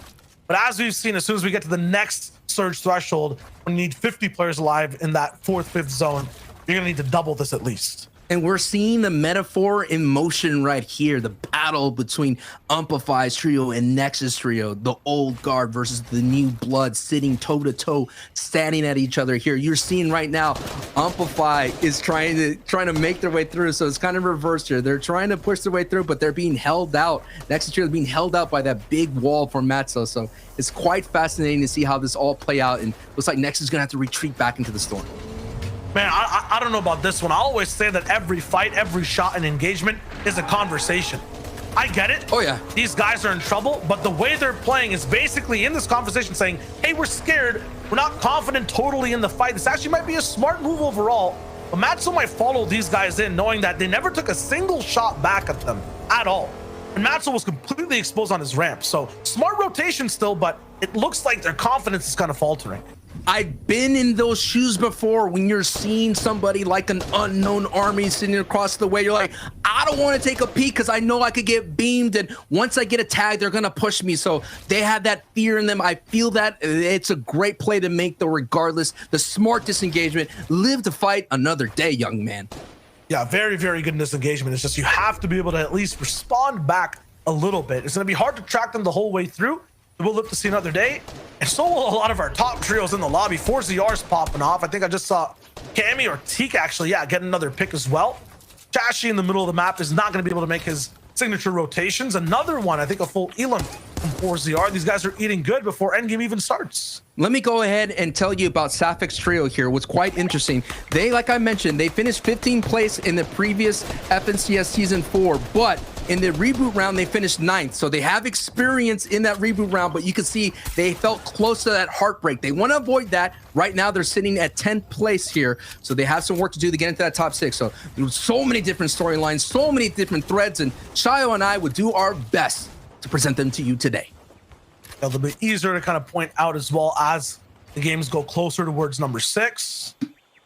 As we get towards the end of the day, another pick from, I think that's 4ZR again. Actually, it was Nate this time. And there's a few teams, Sapphic, I think, right next to a top team. Tayson, right next to Trulex, it looks like as well. Everyone's kind of having one big opponent to fight and then a lot of fodder in between. Yo, Tayson's Trios is executing their plan that they like to do in previous rounds, where they kind of create their own dead side by pushing a lot of trios who are late rotating in. So essentially, you're going to see them kind of tag trios, discourage them from on their path, and they're going to keep pushing out. So they like to fight in this zone between the storm side and the safe zone, and they just keep pushing everybody out. The problem that they ran into in the previous rounds is their competitors were the Benji Fishies and the Clements, like a little bit more stronger trios. But in this lobby, like Reese said, this is their opportunity to advance because they had the skills to be able to propel them into that top 6 and already sitting there comfortably. Their sights are set on low grounds, and even with Benji inside the heat, they have enough room to make everything work because of the lack of other top tier teams. At the same time, these rotations mid game, they're moving first, they're moving early and fast, and rarely are they even punished. I think now is the worst I've seen them. Tayson and 4ZR are really taking a little bit of a beating as they move, but the first man who always moves is usually the one to get those shots and eat them up. Nate is never affected. And this is what's dangerous about that game plan, is sometimes you do get wounded, you do get tagged. And like I said, in previous rounds, it cost them that top 3 finish here. So far today, sitting in first place with 90 points with a 10-point lead going into this match on Hottie's Trio. And that duel has still been going on. First and second still going at it, still alive. It just looks like they've taken out the word what if from their vocabulary. And yeah, Airwalks down, Chico takes them out. Skite and Vato, I'm not sure exactly what happened over here. It looked like a favorable rotation. They're always moving early off their spot and vibing somewhere central map. As soon as the zone goes central map, they struggle. I'm not sure if the base, the selection, the spot of it isn't favorable to the next zone move, but they're having a bit of trouble. Once again, though, 4-0 Nate Tayson side by side with Jerky Queasy and Trulex. Two very different types of teams too. They're not going to really run into each other in the end game. Queasy will probably end up going for a higher layer, and then 4-0 will stay all the way low ground. Absolutely. Queasy armed with the peppers, which has been the option for mobility this season. Now you're taking a look in the feed. Mr. J picking up elimination on Jamswood. Force goes down. Force's Trio has been near the top 6 on Force's performance here. But so far this game, they have been eliminated. Now we're seeing the rest of that Zini, Kasperse, Elder. They're just gone. 4-0, like Nate and Tayson, as soon as shots start going down, like before the zone even starts moving, they see the next circle and they're zooming and no one's punishing them. It's almost they have like a sixth sense when to rotate. That's so crucial. It's like a, a timer in their head. All right, now it's time to rotate, and look at it. So clean and so free. Now we're gonna take a look on the left side. That is the zone that's presented here for zone 4. And we're just seeing a kind of just repeat of this thematic of just tardiness, lateness happening here, Shayo. Yeah, and they're kind of the orange arrows, I think, on the left side of the map that are looking back and shooting. You can see the perspective on the top right. Those green arrows on the left, they got the circle. Nate, 4ZR, and Tayson before the closest team to the circle could get in either. These guys are moving so fast. They're looking better. They're dealing more damage. And they're still picking up Elam after Elam. Yeah, Vato and Skite both go down at the same time. 4 Elams before this game starts, 400 above this surge. They are in such a comfortable spot. Yes, and Vato's Trio has made adjustments from landing in Canyon Corner to Lazy Lake. Maybe that rotation so far has not been working out for them. Yeah, they've been surviving spawn, but not surviving their rotation. I'm really liking that setup from 4ZR as well. He's looking up and making sure to beam anyone. While we see Nate, I believe. Yeah, Nate going for the harpoons. It makes it so that no one can really pressure and try to punish Nate. There was one trio from the backside, I think it was Queasy, who tried to shoot them down. Luckily for Nate, though, this is what I was saying. It would be troublesome if Benji was in Trulex's, Jerky's, and Queasy's spot. But these guys are a team that likes to elevate a bit more. They go higher, they give more room for 4-0 to work off of. While they're both in peaceful lands, everyone else is kind of in shambles. Kibo, Voxy, Egrim's already down. Every other trio I'm looking at as well is a little bit in a duel situation. I'm seeing Seti, Kemi, and Teak go together for the first time. They're not going to be playing duels. It looks good. For everyone else, a lot of utility already gone. And I'm so surprised that Kibo's trio is below Storm Surge. Coming out Dirty Ducks being contested, you would think they'd be above it. Right now, they're pressuring right into the target. They're getting beamed on the backside of Benji. With the Storm Surge on their backside, they get down and eliminate Benji. Is so close to being confirmed there. Holy, what a kind of spray right into that tarp. And what's some bad luck there from Benji's trio. As Fusions is all the way up on height, these guys have a max rotate, so does the rest of the lobby. It's gonna be so hard for these guys to move in. Still, Surge almost gone. I think it popped back up for just a second. It's all good for the moment. Yeah, Benji's out. Benji's completely out. Oh, this man. build you're seeing right here, I think Fork is the one who's actually inside zone. Tayson is looking to be in it in just a little second. Amplify is left by himself. Huge chance for a beam. No mats. Nope. And not a problem for anyone else to pick up. That's tough, man. We already expecting Benji's trio to be so dominant in-game. The question was always, when will they get to in-game? If they get to in-game, so many ifs and what ifs and whatnot, shoulda, coulda, wouldas. But right now, all that's not kind of panning out for Benji's trio, and they're on the outside of that top 6.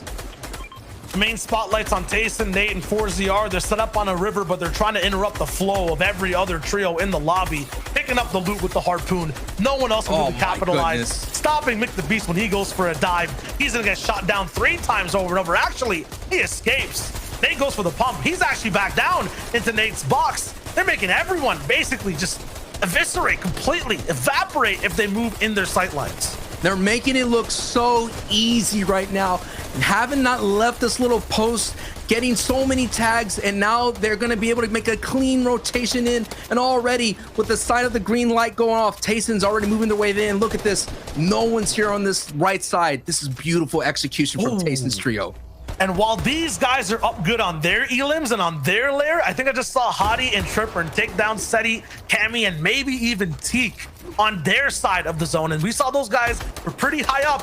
This could be a first place versus second again. There's Hottie, Tripper, and Eelkratz all the way on the right. It looks like Safik, Arezumi have height overall.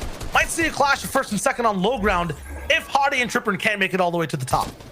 We're seeing Zenny right now on the second from height at the moment here. Safik right now has some danger. He gets chopped right there from Trulix. Queasy and Jerky, who are using the pepper power, gonna go for height, and Safik just cannot keep up with that pepper speed. But he's gonna be able, he has his teammates here to hold on, but Trulix is still full, sending it to height. The build up keeps going. Trulix is so close to get it. He's gonna go for the chop here, and he's gonna have a big opportunity to send in the pop.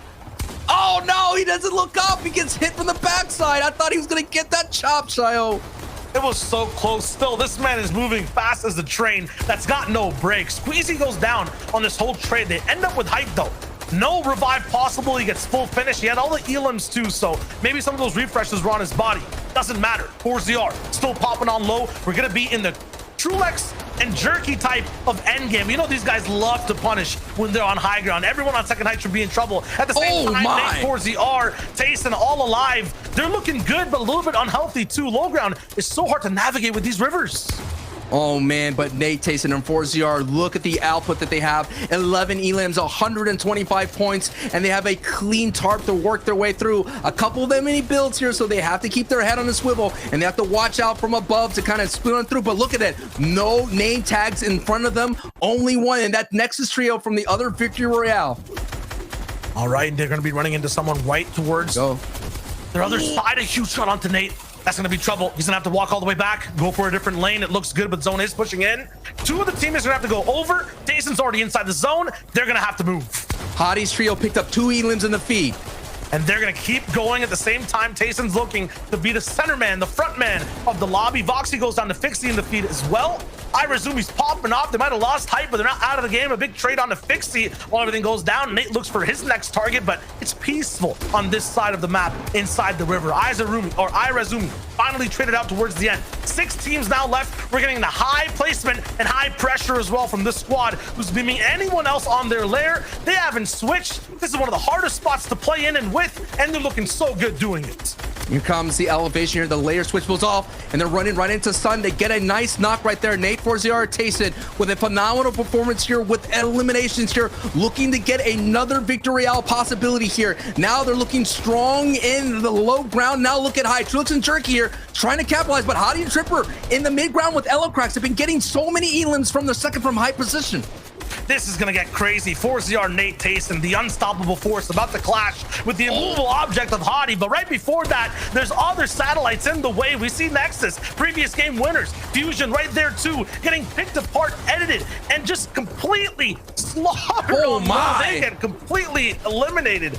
Past that, there's just one person left alive. I think it's, no, Nexus is down. Fusion on the backside. 4ZR's controlling 2 different people by himself. Might be a little bit more than he can chew. Backs up, gets the siphon, looks good. Past that, we see a little bit more on the server. No, they're the only people who are actually active. Everyone else silent. Looks like Height is not really trying to do too much for the moment. They're staying silent. These guys, though, they're moving up. They're about to collide with Hadi. Right now, they're moving up. They get Zico right now. Another elim so far, but they're going to collide with Hadi. You're seeing them right then and there. Here we go. A battle between first and second. It's going down. 4ZR gets knocked right now. Tripper goes down. The trades are happening. It's a battle between Hadi and Tayson. Hadi has no shield. Tayson's going back and forth. Tayson looking strong with 200 HP, and I think he's about to take him out. Now Tayson's all alone here. He's going against Jerky. 52 tag. Tayson, can you do this, brother? It's a 1v1 situation in the victory royale. Trulix here. He doesn't know. Oh my goodness. Tayson with the big connection and the victory royale. 16 plus 6. Yo, 22 elims plus the victory royale. This is what greatness does when it's time to shine. The unstoppable force basically wrecks that immovable object. They take out the second place team. I thought, you know, Jerky on Height, it should be a wrap up there, but he takes them out too. This man's the MVP. Desk, you agree? What the heck am I watching right now? Is this finals? We realize that there's still active champions on the line right now, right? Like, it's okay to dial it back just a tiny little bit. What is the full send action? 22 eliminations. 22. Okay? Listen, 4ZR, Nate Tayson, stop. Just stop. What's happening? Look, when I was looking at them, we saw them kind of around 5th zone. They already had 8 eliminations coming into moving zones. I was like, oh, these guys are popping off. That's really crazy, really good for them. But we will see how they play throughout the end game. Camera skips away, comes back. They have 5 more elims. I look away for 2 seconds, and they have 22 elims at the end. My God, that pop off by Tayson at the end was so beautiful. I think Sancho puts it perfectly. That is what greatness does when it's time to shine. Do you know what I mean? With all the haters, even after last season, their performance, or Tayson in particular, you know, didn't have the best FNCS performance, you know, by Tayson standards. This season, similar stuff in the qualifier weeks, they did look like a team that might not make it through heats. Crazy enough to say with how they're playing right now, but that was a possibility. But to come out today and just do what you're doing it's insane. You know, I mean, these are some of the best players in the world, and if they can just continue this and get to finals, boy, everybody better be looking at these guys and looking at Sweaty Sands as a spot for where the Acts of Champions could be landing. Man, these guys are insane. Tayson showing so much control, so much calm and zen in these moments that if you don't understand, like, these are the most chaotic moments in the game. Those final few seconds where you have to make these split-second decisions. Wow, just truly masterfully played. Now, guys, I want to take a little bit of a step back.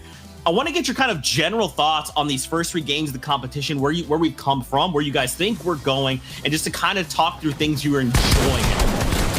Well, for me, right, I think with the teams who have performed so far, it's been the teams we'd expect to perform, right? It's been the teams who we'd think to be, you know, sort of pushing up the standards. A team who hasn't necessarily done that so far is Benji, Matsu, and Amplify, and with big expectations on them, right? When we take a look at the standings, you know, I want to see sort of how they played in that third game, but in the first two games, you know, it's not been too phenomenal, and you know, rightfully so, they're not here in the top 10, whereas a lot of the teams who you'd expect to be in the top 10 sort of are. You know, I think it's going to be key for them to sort of try to step things up here soon, Reese. It is, and look, is anyone surprised at what we're seeing right now? And yes, I'm surprised when I see the incredible games first, third, and first coming out of 4-0 Artes and Nate. I'm not surprised to see them at the top of the leaderboards after those games. But Hottie, Elecras, and Trippern, you know, that is Sancho's prediction. We definitely talked a lot about them at the top of the show, but really huge performance from them. Second, third. Every single end game we see, it's them and Tayson's team going back and forth against each other. But again, Queasy's team and with Trulex and Juriki kind of clutching at the heels of Hottie's team as well. Very, very close to them. So that top 6 is definitely shaping up really nicely now. This has been sort of Heat 3. Well, this has been Heat 2, right? We've been watching Heat 2, and we've been watching the teams who have been, you know, sort of doing well here so far, and it's been very impressive to watch. Remember, Heat 3 is going on alongside this one, and since we're not able to watch it, I thought it'd be good for us to sort of take a look at the standings for Heat 3, see what's popping off there in Heat 3, because it's been such an amazing sort of heat, and we've not been able to watch it. But in first place, High Chris, Vortexar, and Knight have been chilling up above. They've got a victory royale. The only teams with victory royales are the teams sort of in first, second, and first. I believe Slender, Void, and Wolfie's picked up the first of the day, and so that is a team who a lot of people would have expected to do well. You know, Reese, what do you think of E3 so far? One of the things I find very interesting about this heat is that 2 of the teams who are currently in top 3 have been teams who have just lost out on top 3 in previous weeks. High Chris being in week number 4, where they ended up placing 4th. So very unfortunately, just missing out on that qualification. So, sorry, that was actually qualifier 1 from my memory. And then in qualifier 3, Wolfie's just missed out as well. So two of our teams in the top 3 right now are really making a clutch for it, clearly showing that, yeah, we missed out in the qualifiers, but we still have the potential coming here in the semifinals, and we deserve to be in the finals. I love these trios just getting to show what they're made of in the semifinals and trying to secure that spot going into finals. But now it is time. We're halfway through the competition, and we're going to go to break. I know, the curveball is incoming. It's okay, though. All right, just calm down, take a deep breath. Everything's fine because we have 3 games left on the horizon. You're not going to miss anything because while we're on break, we're actually going to start that next game, game 4. And then when we come back from the break, we're just jumping right into the action. Sancho West, Shy Wager, they'll be there. They'll say hello. They'll greet you, and they'll make sure you're having a great time. Also, don't forget, watch.fortnite.com. Trivia, leaderboards, our faces, your casters' faces, all the good times. So for now, get up, go get hydrated. Come right back, though, because you won't want to miss the end of the semifinals. Stick around. We'll see you in just a little bit.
Welcome back to the European semifinals. We're watching heat number 2, and it's getting crazy.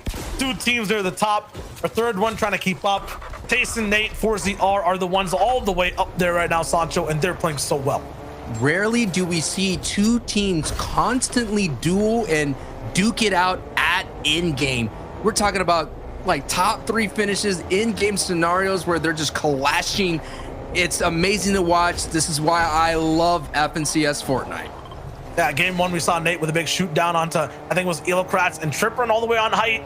In game 3, we see Tayson with an insane clutch. The whole trio's fighting and gets the last 2 elims, rolls into Trulex, who's in third, who's trying to heal, and gets another big pump off. Like, this is just crazy. And we cannot forget the 22 elims they put on the board in game 3. This is game 4, and we're taking a look at all the other competitors. It's top 17 to get you into the reboot round, top 6 to get you into the finals. And now we're looking at teams that are in that top 17 range. Rojo, Connor, and Mick the Beast, who we did see in the first weekend qualifiers here. Now they're turning up. They're putting that pedal to the metal here, and they're trying to be a little bit more aggressive here in Sky, Vato, and Airwax. And usually by this point, right, Sancho, we've done the math. We went to stats class. We can see how the top 6 is kind of rolling out, the similarities and points of people who are neck and neck. It is so different. Class was definitely not in session for this heat. Right now, in terms of points, it's such a drastic split. First place, 164 with 4ZR, Tayson, and Nate. 6th is 70 points with Zyku, Sun, and Jules. It is such a split in between. Everyone who's kind of looking for top 6, there's a definite possibility. One really good double-digit Elim game could get you there. But at the same time, if you want to be in top 3, it'll be so hard. Look how far ahead these guys are. This is just like watching 2 heats of results in 1. And you know, that is the kind of thing when you're in a set lobby, Shio, is that the points are on the board. It's like a big pot that everyone could have a big pie. Sometimes the people that are just skilled, they're champions, they could get the biggest slices. And then the rest of the trios are just fighting for crumbs, maybe a fruit, maybe a little bit of, you know, whip. Yeah, that's the usual, but just that's the big difference in this heat, right? Like those crumbs now, it's like people fighting for 20th place. It's now people are actually fighting for 6th, all the way down to 30th. Right. Even if you're at 2 points right now and you're rolling in, if you just have one very good game, you roll in, it's looking nice. And then you have another consistent type performance, you have a shot at top 6, and there's 3 games left, Sancho. Definitely a time to turn it around. And that is what we're watching right here, folks. The people that are just on the outside looking in, who could start the run right here, right now in game 4. There's still lots of opportunity, plenty of game time left to make that move. As you see in 4ZR and Tayson, I'm feeling the confidence just ooze out of this trio. We did see them kind of loot up, and now look how far they are from Sweaty Sands all the way down to Misty Meadows. Look how far they are from everyone else in the competition as well. I can basically say they're going to finals with the 164 points they have. Who are they going to stop at this point? It has been Seti, Teak, and Cammy, I think, in 2 different games. At some point, I feel like Vato and Sky have also fallen down to the pressure that Nate was putting through. So who else are they going to interrupt, man? So, we were talking about, you know, there's 6 definitive trios we're watching today who can really roll through. These 2 are one of them, Seti and Skites, and they've had trouble the whole day. Yes, and their trouble started so early on. When they basically woke up in the morning, they stubbed their toe right then and there. And that's what they're trying to shake off as much as possible. Let that pain get away here, but it looks like that pain is still kind of walking around. It's still there. Yeah, you saw it in that little pop-up right there. Basically, these guys were top 6 in 2 of the quals they played, Teak's team, Seti and Kenny. You know, top 6 looks good there, but you need a top 3 for that one. You need top 6 now to make it to finals, and they're not really that close when you're looking at things totally. 15th place at the moment, 47 points, really in the middle of the pack. But because of how well the first 2 teams are doing, there's still a lot of points. There's a big chance for these guys to climb back. At the same time, I wonder what that did to Seti's trio's mental. They're very tested. They've been working really hard on trying to figure out strategies. Remember that dub shotgun was part of the strategy early on, not available, bolted here. So they've been doing really well at adjusting what they can do. So right now, they're going to have to make some adjustments, considering, like you mentioned, 15th place here. Now we're on board here with Casper Say, Zinni, and Fixie here. One of those trios that go all the way out to the West Coast, like I mentioned, in Fort Crumpet. Looking here to turn and burn to kind of pester Hydro 16s. Heaven's trio, we've been seeing in the feed go down very early here. It's a kind of I want to say their norm, but they could definitely shake it off. You know, I always try to hope for the best for these trios that are on the bottom of the board. 11th place for these guys, usually 50 points by now would be somewhere, I think, a little bit lower, but like the tie is kind of near 8th all the way to 16th. This is a little bit of trouble, but I feel like I'm not even scared for Hottie Trip and the Illocrats. I'm not sure why. We're used to seeing them now, right? In the 9th zone, they can't go down. It's not part of the script. You know, 5 elims versus the top 10 in game 2, including that first place trio. Like these guys pop off every game. Yeah, okay, I was a little bit concerned because that script was about to be flipped, considering that they were way below the threshold, but now they're 212, looking really good. The question is Jamsud's trio, who's next door, are they below? If they are, they will push into this engagement. But Jamsud, like I mentioned, alongside with Force, this is kind of trio that they get a lot of elims. You know, they get it every time they get some elims, about 5 elims. They're averaging really good. And as I mentioned, we've been watching Force kind of pop up in the feed. Force has an opportunity to kind of pull his trio out, and this is still not a good engagement to take because it's not an easy trio to engage in right now going into zone 2. It's closing. Yeah, they've had a lot of fights with like some of the top trios rolling in. I think the middling ones might actually be the ones that cause them a lot of trouble. So a nice disengage coming through. I think they're moving towards that Steady. I saw, Steady Kamitik already on this side of the map. Once again, we are tuning into this game slightly later. You can see the gameplay happening on break, so it's a little bit further into that second zone. Hottie Trip and Illocrats have a good spot. Doesn't look like they're in total control though of where they want to be. Usually we see them in a much better position that can see a lot more. Only really have one hemisphere to shoot at though, and that's gonna be everything on the north side of Misty Meadows. Now you're taking a look here. Yeah, that zone is treacherous, so that's going to be a test for Hottie's trio. I have seen them in the qualifying weeks make this rotation very easy, coming all the way from the north side, and that is why I predicted that they would do well, at least make top 6, considering they could handle any kind of zone. As you're seeing that free ride that 4ZR and Nate and Tayson were experiencing now, hitting a big, like, one of those parking blocks right now for a moment, and they just get bousted out of their free ride, Shio. That's the 4th game. It took 4 games for these guys to finally get punished on a rotation, but it's barely even that much of a consequence for them to be here. You know, the entire sentence they got for that rotation for trying to go in early, or I guess slightly later, all the way towards this zone and stay close by, is not that much. A few stinks taken. I think Tayson and Nate are going to be fine for it so far. Actually, they're dropping fast and hard. Now they're really feeling it. This is rough. Have to go back in the zone. Nate and Tayson on the bottom right of your screen. They're in a world of hurt at the moment. Tayson's got a med kit off. It's looking good. Still, big stinks coming through. Clapbacks on the side on Saveria and Irazumi right afterwards. This is big. It's a very good chance for these guys to heal up once again. And by the time they need, that's confidence right there. Sometimes Storm Surge does cause issues to 4ZR. It's one of the things that's always been the thorn on their side, and it's here right now in game 4 of the semifinals. Only 60 above. When they made their early rotations, when they were free riding into zone, they didn't take any shots. Sometimes the Storm Surge plans is just chilling on top of Sweaty Sands and hope for anyone to rotate. But they didn't find that, and so far they're not finding success right now on their Storm Surge plan in this game. They're the main characters though, right? These guys are the MCs. They got the plot armor right now. I don't think it matters if they get stinked 20 times. It'll be fine. Some Ex Machina thing will happen. Another trio will roll in, maybe interrupt Irazumi and what they're doing. I see Bobby Fishy right behind them. It might happen. Oh no, they're taking matters into their own hands. I think they hear Surge popping through, and it's going to be on Siberia. Big shot being taken. Wiped out, fully eliminated. It had to have been Surge. Their HP was way too low. Wow. They made that look so easy right now. And like Zone, you mentioned, on the mountainside, and that means that Queasy's trio, who landing out there down in Flush Factory, will have a strong opportunity. And oh my goodness, hopping through and pepperfied 4ZR gets tagged big time with a bow shot. And that's the price you pay. You nailed it, being punished from the first time on their rotations. Yeah, on the 4th game still, I think I saw something very similar in Heat 1. These pop rock rotations, the team trying to do them, were always very early or super late, nothing in between. And if they pick the right spot, they roll in. If not, it's a bow shot that stops them. The second time we're seeing it in the semifinals between Heats, and this time it was Tayson who was put kind of on the stop. Yeah, and this level of play, Cartoon was able to track that hop very easily and get the bow shot. As like I said, Force gets a knock on Elocrats there. You gotta watch out. That trio is super dangerous, and now already you're seeing the effects in that engagement. Yeah, I could not disengage far enough. The spot they were in didn't offer too much control. It was kind of just a safe base, not somewhere where you can actually, you know, throw down a whole operation and look for tags. As a result, being uncomfortable. Look, they're so far apart split. I've never seen them this far apart at this point in the game. Hottie and Tripper and Elocrats down. They're gonna have to operate as a duo down below. This is looking absolutely tragic for Nate Forzier and Payson. Usually waterfalls are a dope thing to see.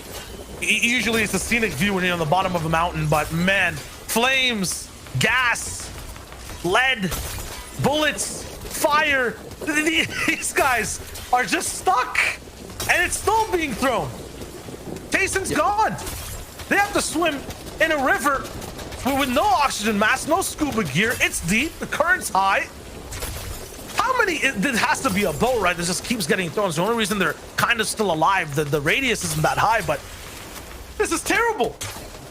What a, oh my goodness, poetry that's happening right in front of us. The rest of the lobby has had enough of the tyranny reign from right there. Forzier. Nate goes down, so it's up to Forzier. And now the two top trios who've basically been terrorizing the entire lobby, who've been in every endgame fighting each other. They've had the stage, they've had the main roles in the script. They're both taken out. Elocrats is down. Tripper and Hottie should fall at some point. Nate taken out. I don't think Forzier is going to be able to pull this one off. Okay, he does, but there's no way to get out of here. Cartoon is not letting them off for free. I mean, this is definitely the switch up game. People might be able to catch up and go a little bit more closer to the top 6. Remember, 22 elims from Forzier, Nate, and Tayson. They took out so many different people and stopped their stories. This time, it's revenge from Heat 2. They take them out. They're gone.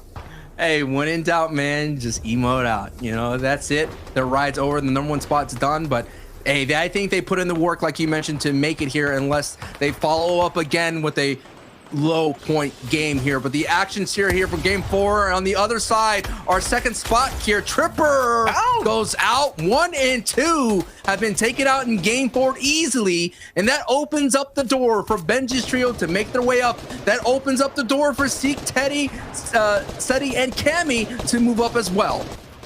They've been hogging the top 3 spots. They've been standing on this podium for too long, and the lobby's not happy. They got rid of them. So now, you're right, it's up to literally the other 31 trios to see what they've got. Maybe Seti, Cammy, and T can finally end up playing a game. Maybe Chulix can get his med kit off in the end game as well. The gods have fallen. Now you're seeing opportunities all around. Everyone saw the feed, them go down. So Sun's trios is sitting in 6th place right now. They are the threshold. Zico, Sun, and Jules are the threshold to qualify into the finals. Look at this. This is a very dangerous spot to be. You know, you want to be as much as possible on the landmass. They're electing to go to the other island landmass, but if this zone pulls back up north, that's a dangerous spot to make. You can't make that rotation just as free as they did right now. Now, rotation is going to be tough, especially when, you know, a lot of the people who were punishing things aren't going to be there for now. You notice for Sun and Zeku, they're in early, but they're also a duo. Editing out of these metal boxes is not going to be the best thing in their minds. Amplify. Takes out Amplify. Yeah, that is huge. So while these old gods go down, there's a little bit of a scuffle with the new gods as well. Benji interrupted on his rotation. Matzo taking more shots as well. Looks like it's a stink bow or the stink fish that are being thrown over there. Joey Jenner from up top can't find a way to get in either. Sun is looking for those bullets, risking the edit, and he's hitting hard. I think Bato took out amplifying the feed here. So many things are happening right now in this rotation as they're going down into the gully that's happening here right next to Camp Cod right now. Sun just having some free picks at anyone that's making the slide down the mountain. And you look at it here. This is such a difficult in-game that's about to happen here, Shio. This mountain here on the left side could claim a lot of elims as well here, as Bayon and Diablo are claiming to hype right now. And this is such a strange game compared to the others as well. Trulix Squeezy up against the box, Maxo Benji, and they're kind of on the back walls. They're going to have to edit through or go down. They choose the more southern option. They go straight below. It's all good. Sky's still looking up, trying to maybe also get involved inside the fight. The top 3 trios to watch right now are all beside each other, and I'll also look in complete shambles. Sky Vato, not even focusing on rotation, Sancho. They're looking to get elims. So many mats were expended on this rotation here as Sky goes against his try-hard teammate of Matzo, and that's a knock right then and there. So I believe Benji may be the only teammate left in that trio here as Mono's trio is making up. And look at it, Ban already at height on the other side. Wow. How? These guys have been struggling with Surge. They've been going down to so many different teams. It's opposite day in game 4. It's a complete flip for every single trio, and that means the majority of the lobby has a chance to really come back for these 6 games. 199 damage below, though, is Screwy Fusion and Nexus. These guys won a game, 89 points. This is their chance to kind of get towards the 2nd, 3rd place slot. But they're having trouble here as a solo Screwy is going to have to try to get a few placement points. While that happens, Seti, Cammy, Teak ahead of the zone, metal boxes. This is what you love to see. This is basically a position of a win. And while all that's happening as well, Bato is doing so well. They're lighting up the V2. Nice. Fusion's kind of eliminations coming a little bit late, but they get confirmed from a lot of people going down to the storm. Sky Vato on the backside. It's very risky to end up fighting there. I'm not sure if they all end up surviving. We see one person being tossed around like a hot potato between boxes too, as Sun is trying to survive in his own as well. Queasy's taking out big shots too, while Cammy picks up Jimky. That was the body that was being thrown. Fusion's finally going down to Crow. What looks like a full elimination. Screwy finds a few more too. Bayon on height is popping off at the same time as everything goes down. And if the zone is going back as Cammy and T pick up 2 elims in the feed here. K-Wet now picks up a elimination on Sanji here. Sun sitting in the top 6 here. This is going to be big just to hold on as much as possible. It's a top 8 placement right now. If another person goes down, it's going to be another point. That medkit play right there could be huge right now as Trulix takes out Skite. And so many elims so fast. Height is active with a very aggressive trio that lands their shots. Low ground has Seti, Cammy, Teak, who are eradicating everyone in their path, and mid ground's taking trades back and forth. As a result, Sancho, there's now just 7 trios alive. We'd see this happen in 2 more minutes. It's happening in the 7th zone. Happened in 7th zone, and it is the 3rd place team Trulix here as I solo once again doing all that he can to hold on. Goes for a layer switch, gets tagged in the back, gets jumped in the box and eliminated by Migon right then and there. But it's Diablo Bayan coming from 20th place right before this match, making some big movements here. But when the zone goes back and forth, Shayo, you and I both know elims are scarce. Yeah, and right now the zone going back and forth is going to be very unorthodox. 8th zone. It's so early for it to be a top 3 already, but once you get into Camp COD, it's a different land. Things end up switching up. Down below, Seti, Cammy, Teak, they're going to be trying to work as a full trio. I think in mid-ground, there's a duo operating, and then Diablo is all the way up top. Let's see what each team can do. Ooh, big beam from Teak. He has been the point man this entire game, finding the first type of damage so far, and it's been working out on every layer. They have a huge advantage now on low. They know height will be slightly weak. Their heal game might be slightly off as well. And mid-ground's kind of in between them. For Seti, Cammy, Teak, this is the perfect scenario. But if I'm looking at this bounce back, it's going slightly up. They're going to have to do something or basically just get clamped by zone. Yeah, it looks like Crows right now. That team's in between the low ground and high ground. Looks like Seti, Cammy, and Teak are now deciding enough is enough. We're not going to go back and forth in our Ortogs. We're going to go up and try to get these eliminations, considering that we're in 15th place here. But the Stings come through here, and they're trying to crack their way through with the pickaxe here. But K-Wet, Crow, they're sitting right above them. And, of course, Diablo's trio is creating pressure. Can Teak get in the box? He doesn't get in. He slips right down, but Cammy's right there to back him up. K-Wet's fighting for his life. He's running as much as possible. Cammy and Teak and Seti are in, but K-Wet, does he go down? Yes, he goes down. Cammy gets that knock and that 2 points. Crow all alone trying to hold on, but Crow is slowly about to get confirmed. But here comes the high team. Diablo gets Teak. Down goes Cammy. It's all up to Seti here. 14 HP and a dream to trying to bring back the comeback. 20th place on. This will be a big opportunity to get closer to the top 6, but it is the Diablo. It's Bayon, I think, is the only one left. No! He had him inside, but Bayon, Diablo, and Flecken with about 10 elims and the Victory Royale. I've never seen a zone go back and forth so many times, Shayo. It was visceral, and that team, that Seti right there, had a chance for a shot, didn't have the HP. Huge game for them, though. You're right, Sancho, to get into top 6. Both those teams have probably done it now. That was a big catch-up games for those in the middle. I'm wondering, though, how things look overall on the leaderboard. We'll have to talk to Zeke, Levin, and Reese to find out right now. I'm feeling like Diablo there was the MVP of that game. Okay, just Diablo dropping down, showing up, and said he keeps Teek's box. Words are hard in my mind. It just threw them off, right? Like, yes, he ended up going down, but when you're so shaken in that final 1v1 moment, you're like, what just happened? How did this guy get in our box? That's going to be enough to kind of make that difference. I mean, still a second place though, Reese. That's still pretty good, right? It's still pretty good.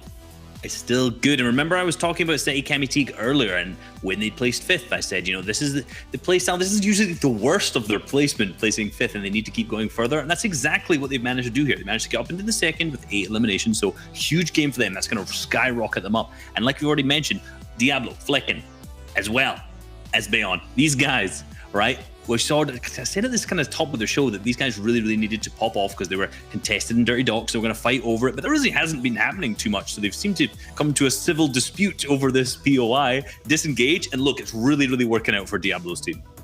Yeah, those guys in particular, right? You know, they've shown that in high intensity moments, they have the ability to win a game or two, right? You know, they obviously won the reboot round last season, and I think for them, it's like, we don't want to be there again. We know we can do it, but, you know, we'd rather just qualify through top 6. And this is a nice step in the right direction for them. I think if you look at the way they just sort of went out that game, you know, great sort of high takes, sort of standard stuff from there. And obviously where they've had to sort of zone going back and forth, it was a lot harder for them to pick up the eliminations they needed, but still a good game all round.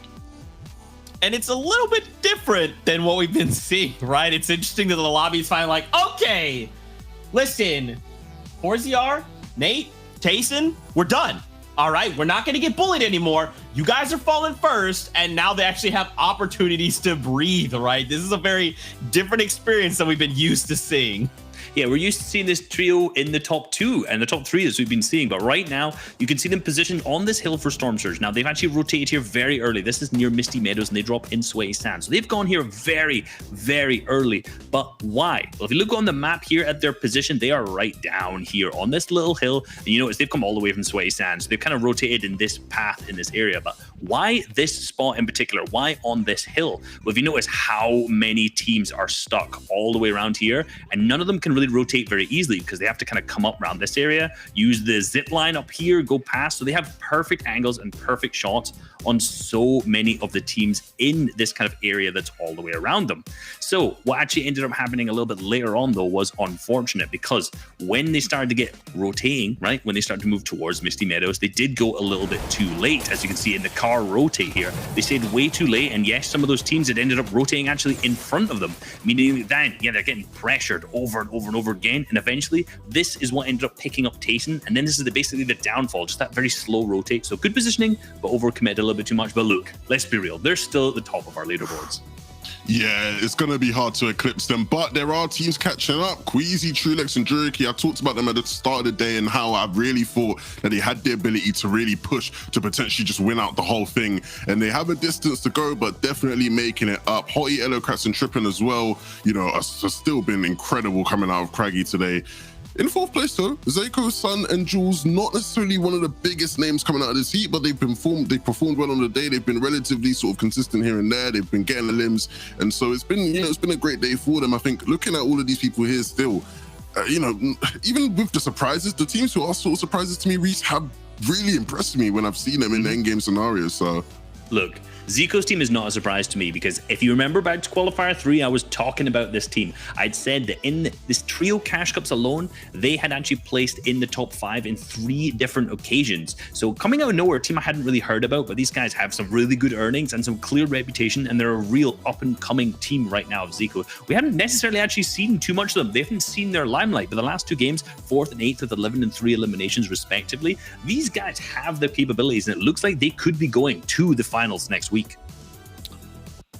Oh my gosh, dude, this is so, it's so intense. Like I want, in a perfect world, everybody gets to play in the finals, in Zeke's perfect world, but that's not the case, right? We have top 6 is that bar if you want to go on to finals, And I'm thinking maybe for some of these trios as well, they're trying to just make it into that reboot round. They're thinking, okay, just pull everyone else out and let's go head to head there because we think we can get that victory round and make it on through. But remember, we got another handful of games left. Anything can happen. Anything will happen. So you know what time it is. Strap on in, Fortnite fam. We're jumping on the battle bus once again with Shy Wager and Sancho West. Let's go back over to you guys. The lobby's basically caught up, in doubt a little bit, and now top 6 is looking really interesting, Sancho, with some of those big names we were expecting to qualify for the finals.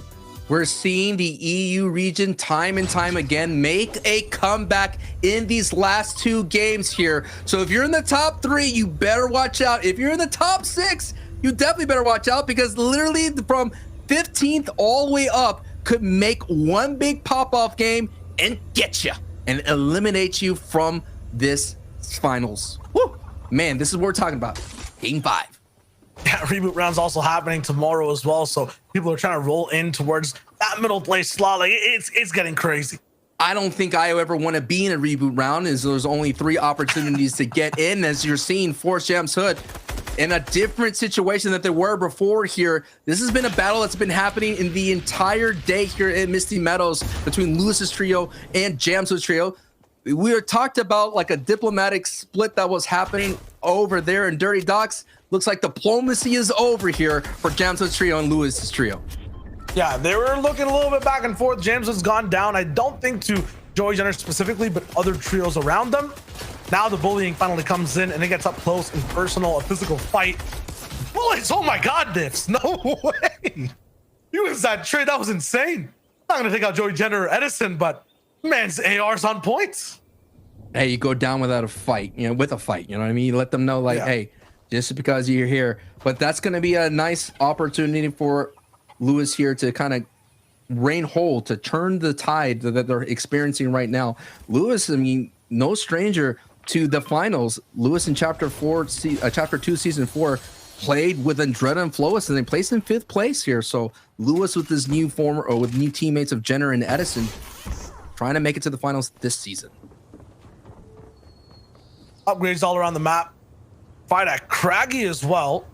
So this time, Trippin' Eelocrats being contested. Interrupted by Melody. Yeah, Melody's, I think, switching up from that south side, always going to be interrupted. I think it was about Letwick before, or some teams are Misty. So now it's going to be trouble for these guys rolling in. Yeah, they've been getting free rotations, been sitting at height easily, been pulling the 5th circles here. But it may be opposite day for Tripper's trio. Usually in the game 5, game 6, they pop off, and maybe they popped off in games 1 and 2. They could afford a little bit of a misstep here, considering it's top 6 that gets in, and they're sitting at 3rd place here. Like I said, there's just so many trios in the middle of the pack. You get that pop-off game here, so very dangerous engagement right now for Eelocrats and Hottie and Tripper. I mean, it's good practice, so they're ending up at this spot in the finals anyway. I believe they're going to be fighting out against N, Chapix, and Janice, who are already qualified from being first in the last FNCS, landing Craggy.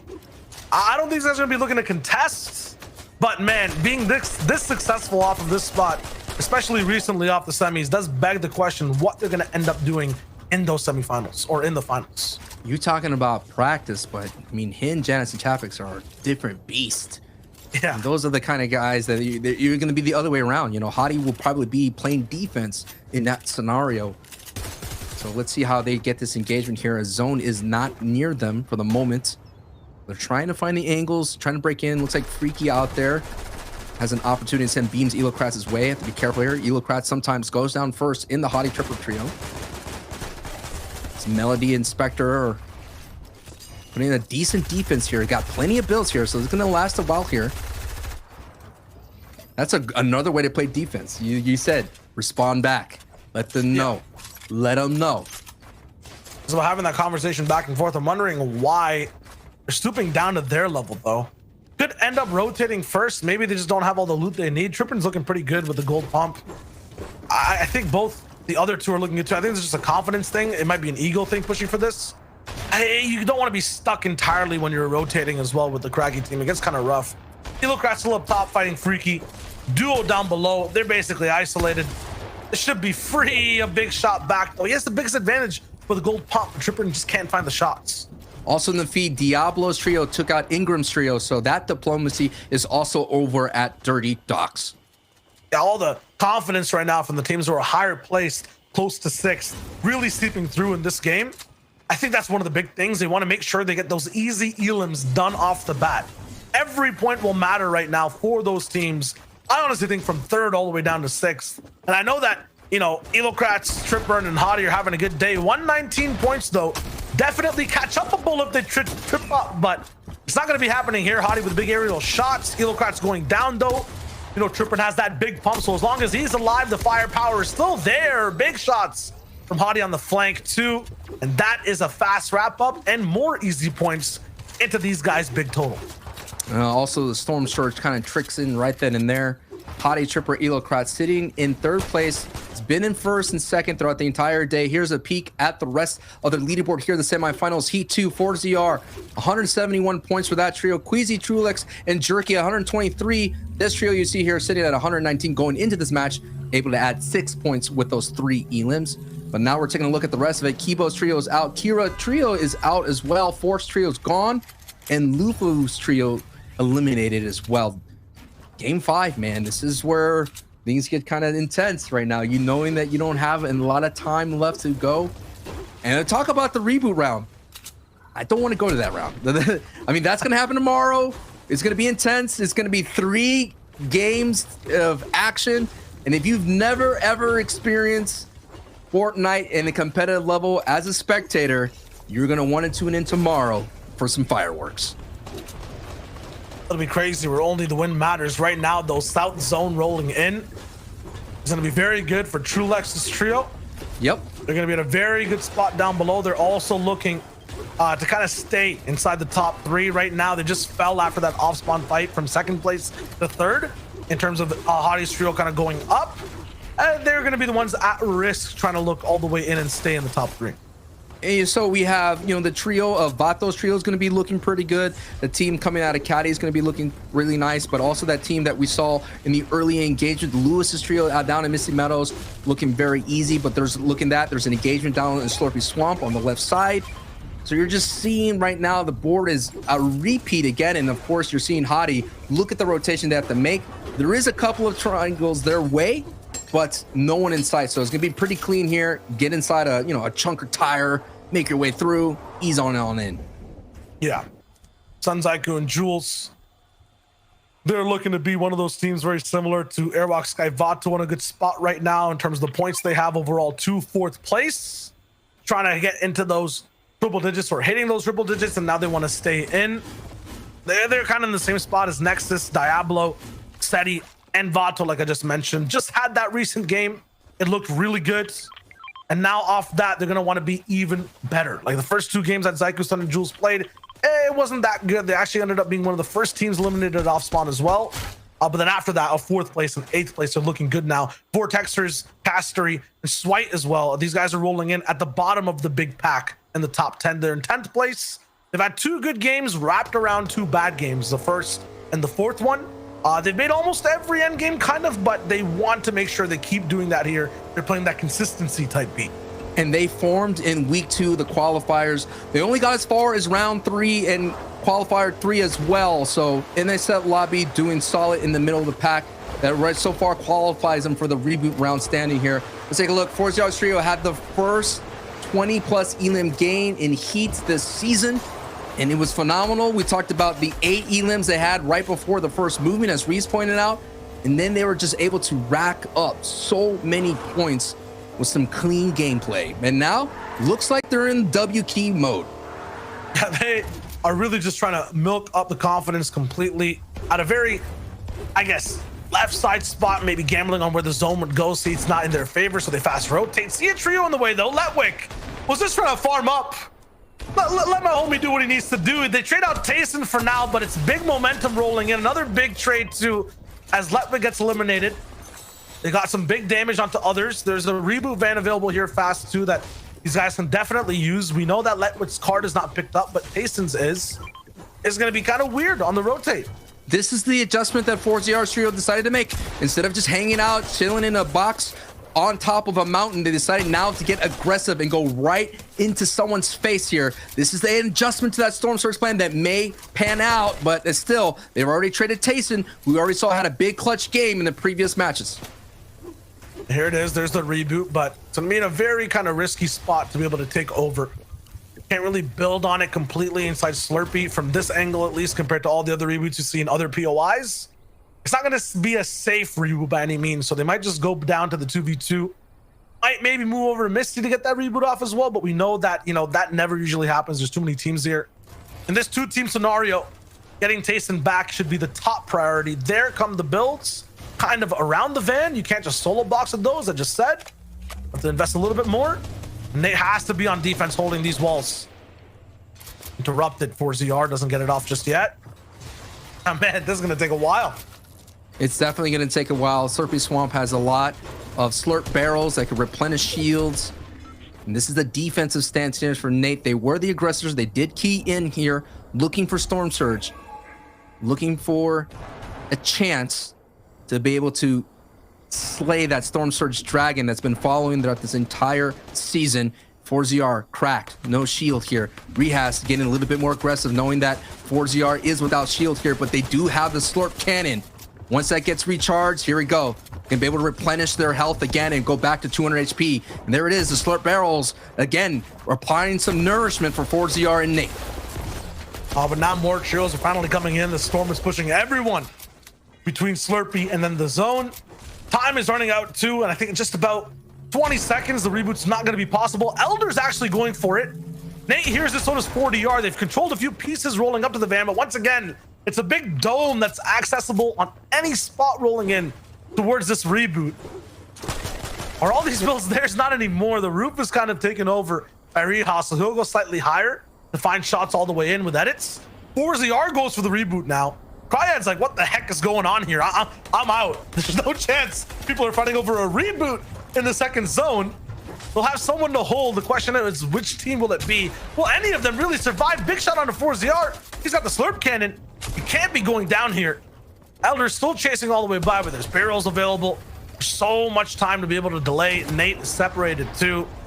Tragic fight. These guys can afford it. Not so much so for the side of Rehas, but they're going to be forced to roll with it too. Not really a wasted game. The elims will still come through. They'll be there.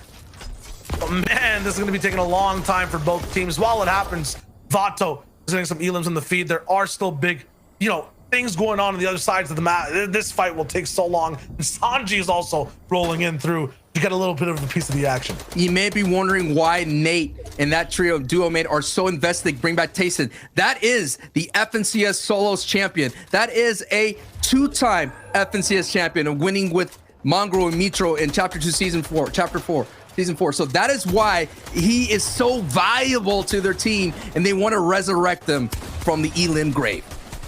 100%. They're also like 50 points in the lead. So it's like, if we take a fight, we may as well. 4s are actually knocked down, so even less of a chance of seeing FNCS champions, the first place team in the feed too. Nate gets the clap back. Sanji goes down in the feed. He was kind of walking by.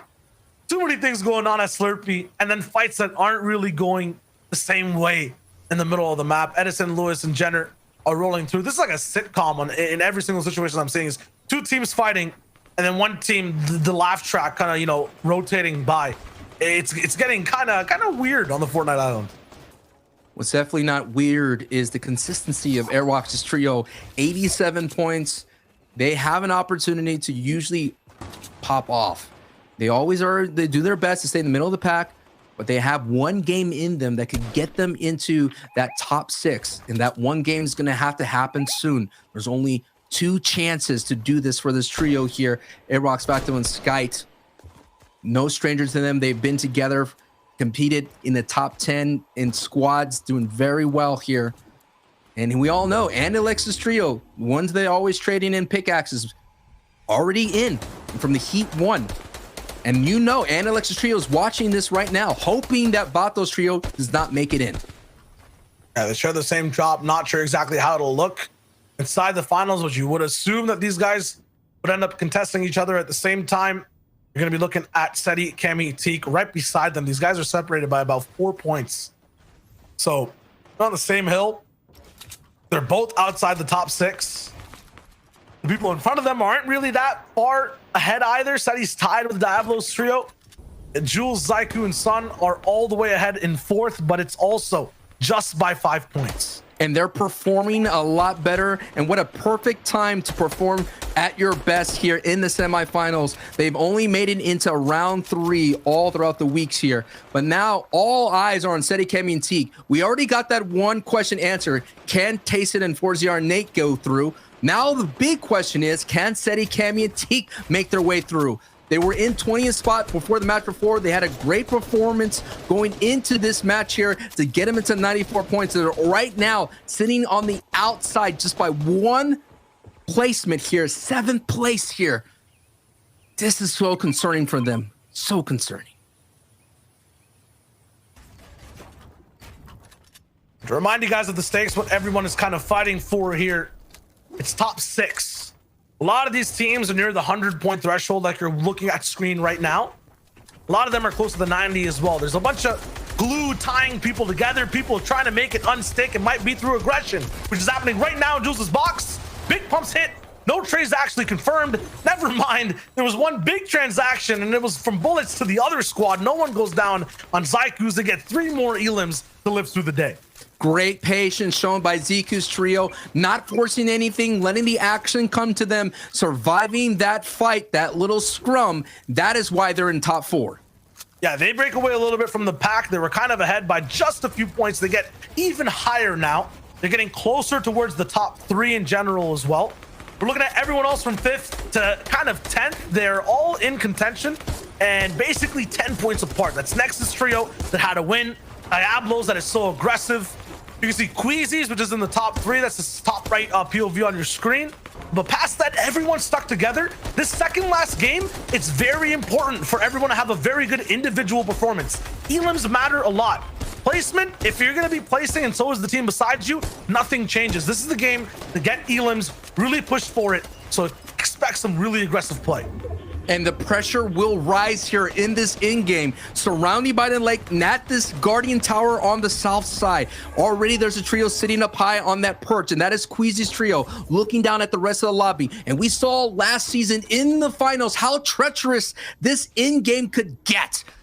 So this is so vital for anyone to kind of come on top here, because that aquatic ending will eat up a lot of builds and a lot of players who are trying to get into that top 6.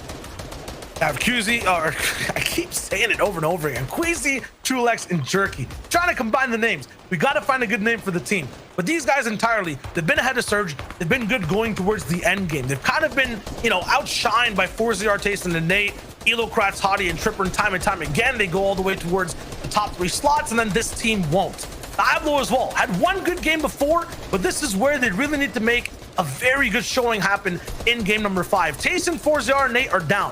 The first place team that gets so many elims are gone. For Diablo, though, both his teammates are gone too. He might be hard stuck at 100 points. Cammy got knocked in the feed too, so all eyes are now back to the feed to see if Seti and T could hold on for that trio here. Diablo trying to put on a solo performance here. Yeah, Diablo and Cammy's team very close side by side, 5 points apart. All these teams who are glued together are still stuck in the mud. Yeah, right now their chances of going into that top 6 is slowly falling apart here as Zone 5 has been revealed and it's almost all water, about 90%, and look at how many trios are hugging onto that terrain as much as possible. Yeah, Diablo's trio is the one in the 6th place spot. Everyone wants him to go down. Benji's down in the feed too. That's a big knock that ends up going through. That a few elims happen already. Matzo taken out as well before Diablo, the solo, ends up going down. He might find one on the canal as well. Lewis just 2-piece Benji and Amplify. Are you kidding me? This is just like too many people who are close towards top 6, who are trying to make it all the way up and qualify for the finals, are going down. They're affected. This means anyone in the 50th or 15th to 20th place slots can really rise up. They're all looking right now at Diablo. That's where all the eyes are for the moment. 19 teams still left. His is one of them, but as long as he's in the game, that 6th place threshold keeps going up. Yeah, and that threshold's at 100 points, and that is why we're here. This is the gravity of the situation that Diablo is facing. It is up to him to hold on to that top 6 all by himself. We're about to get to the top 17, which is another threshold for placement here. So even just surviving just a little bit will be vital for this trio's run to get into the finals here with a top 6 finish. And Cammy gets knocked again. Can be down, picked up, down once more, but as long as he outlives that trio, Diablos, they have a chance to really catch up. It's just one of the teammates. Meanwhile, Diablo's a solo. Emmy taken out once more, this time not going to be able to be revived. There are no reboot bans in this lake, and everyone is in high water right now. Lewis and Edison finding even more. Their elims are just popping in the feed over and over. These guys are really looking to take over right now and break into that top 6, looking at exactly where they are for the moment. 32nd place. This is their comeback game for the moment. Mr. J and Light are right below Diablo. He's right below Mika and Joy as well. This is such a scary situation. I don't know if you've ever been to the ocean down the beach, but Diablo is seeing a big wave about to crash over him, and he's gonna dip on through, dive on through, wait for the wave to go over him, and hope not to be found. This is gonna be a huge, gigantic chance just to be able to snake his way and get placement points, but he gets found out and eliminated by Teak. One edit is the big thing that just takes him apart completely, shows exactly where he is with the flashing build. Unfortunately, 100 points will be where that trio stays. For everyone else looking to break triple digits if they want to get in to the top 6, Queasy, Jerky, and Trulex are going to be there on height, just like we always see them in EU. Not game 1, though. This is game 5. They really need to push things if they want to get inside the top 6 and look good. Teak, he did take out the man in 6th place, but he can't hold on to get much higher. 1 or 2 points for him. Instead, he's now left as a solo. He's going to be holding on to the 6th place limit. 2 elims and just getting into placements is not a good run, but this could turn around as Seti just gets a couple more elims. 111 down below. It's a matter of moments. 8 players, and Seti is one of them that gets eliminated. 6 players have to go down. Queasy, Jerky, and Trulix looking really mighty right now. I'm just taking a look here. Last time they made it out round 5 in the round 4 that they were in, so they're looking to turn their fate now with a big performance here at height, looking strong. But Hottie is still alive and gets an elim on Crow. Jules, Aiko, and Sun, they're looking to stay towards top 3. To do that, they're gonna have to actually beat Queasy and Trulix for all the way on height. These guys are basically just right side by side with Elo, Crash, Rippin, and Hottie, mere points apart. Edison still popping. The 30th place trios are not done yet. Joey Jenner going down, but Lewis is there with the trades. It's huge. Trulex and Jerky, they're looking to punish the entire lobby. No edits will go unscathed. Swite is trying to move through. Vortexer's down. They've made it kind of inside the top 6. The limit, the threshold was 103. They're on 105. But they go down, so it might not even matter that much. They might get pushed through as well. So many different teams alive that can take away the spot right before the final game to qual for the finals. And it is Hottie that is doing so well right now. Oh my! Jules actually took out Elocrat, so these guys are looking straight up at the team in front of them on the leaderboards and trying to take their spot. Right now, Jules and Zico doing a phenomenal performance here. An unexpected trio that could qualify into the top 6 here with game 5 here. Zone is bouncing a little bit to the right here, out into the free zone. So no builds in Jules' back pocket here. All he has is armed with a purple pump. And if he gets a big hit, he does pick up a couple of builds here. 10 total. He can survive a little bit longer if he catches someone on the backside. But he has got to make the right choice here. We saw Diablo make one bad edit and he was eliminated. Can Jules be able to get into it? Takes a tick of the storm. He has an opportunity. Maybe he gets to hold on to this. Maybe catch up to Cartoon on the backside.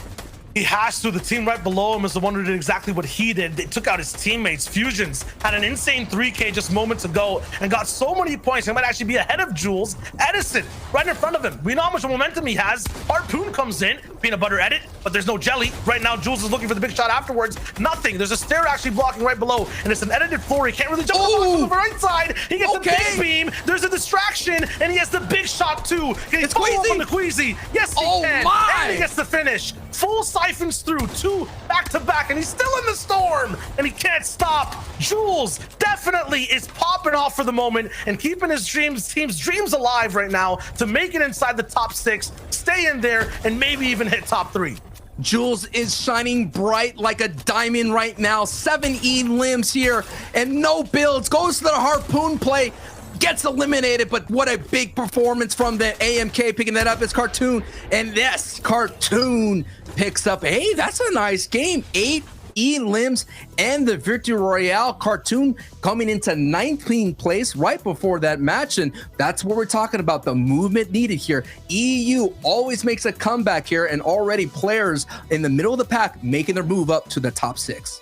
Yeah, man of the match definitely has to be Jules rolling in the VIP. Yes. Past that, though, the match was really interesting to watch because so many different trios hit that spot we were talking about, Sancho, the 100-point limit to make top 6.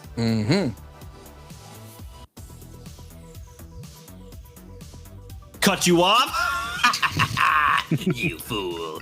Welcome back to the analyst test. First of all, Shaw Wager, Sancho, guys, you guys are incredible.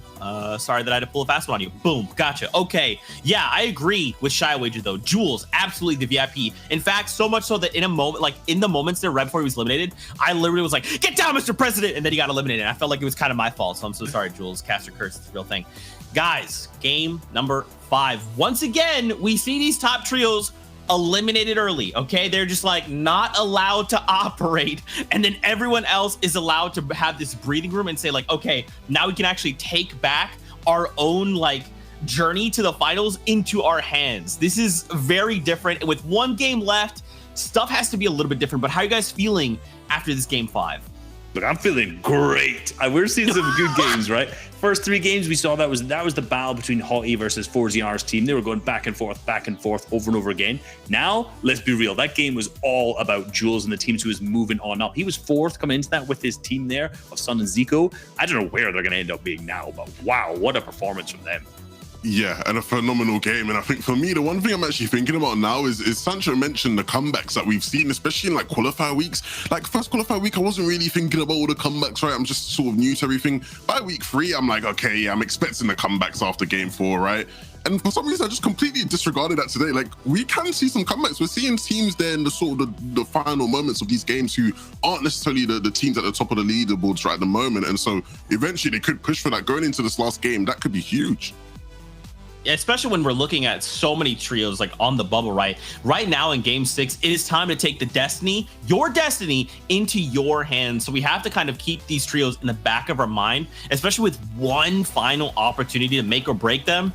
This is it, boys. This is absolutely it. And, you know, coming into this, Sky, Vato, and Airax were in 8th before this. So they needed to make something huge pop off. And this is going to impact hugely. If these guys qualify, remember back through in Qualifier 2, they were landing on Andalex's team in Catty Corner and contesting. And if you remember back from Heat 1, Andalex's team has now qualified through to the final. So if Vato, Airax, and Sky manage to get into the top 6 and qualify through to the finals, this could be hugely disruptive for a team who really, really wants to get that top championship slot in the finals. Let's be real. Yeah, and look at Kamisei Tika, right? We've highlighted this team, especially as being one of the favorites, right? In particular, they had sort of, the second to last game they had was a really good game.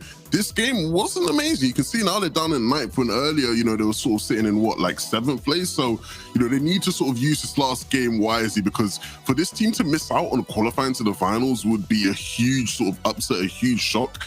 Taking a look at the standings, so not much has changed in terms of 1st and 2nd and maybe even 3rd, right? With Trip and Elocrats and Hottie being one of the teams who's been consistent over the course of the day. Of course, now Zeku's trio is still sort of sitting in 4th as well. Next, Skriri and Fusions, since their victory, they've been pretty impressive. But in terms of the teams who are going to try to push for that 6th place spot, try to overtake Cast, Evil, Texas, and Swite, this is going to be a crazy last game.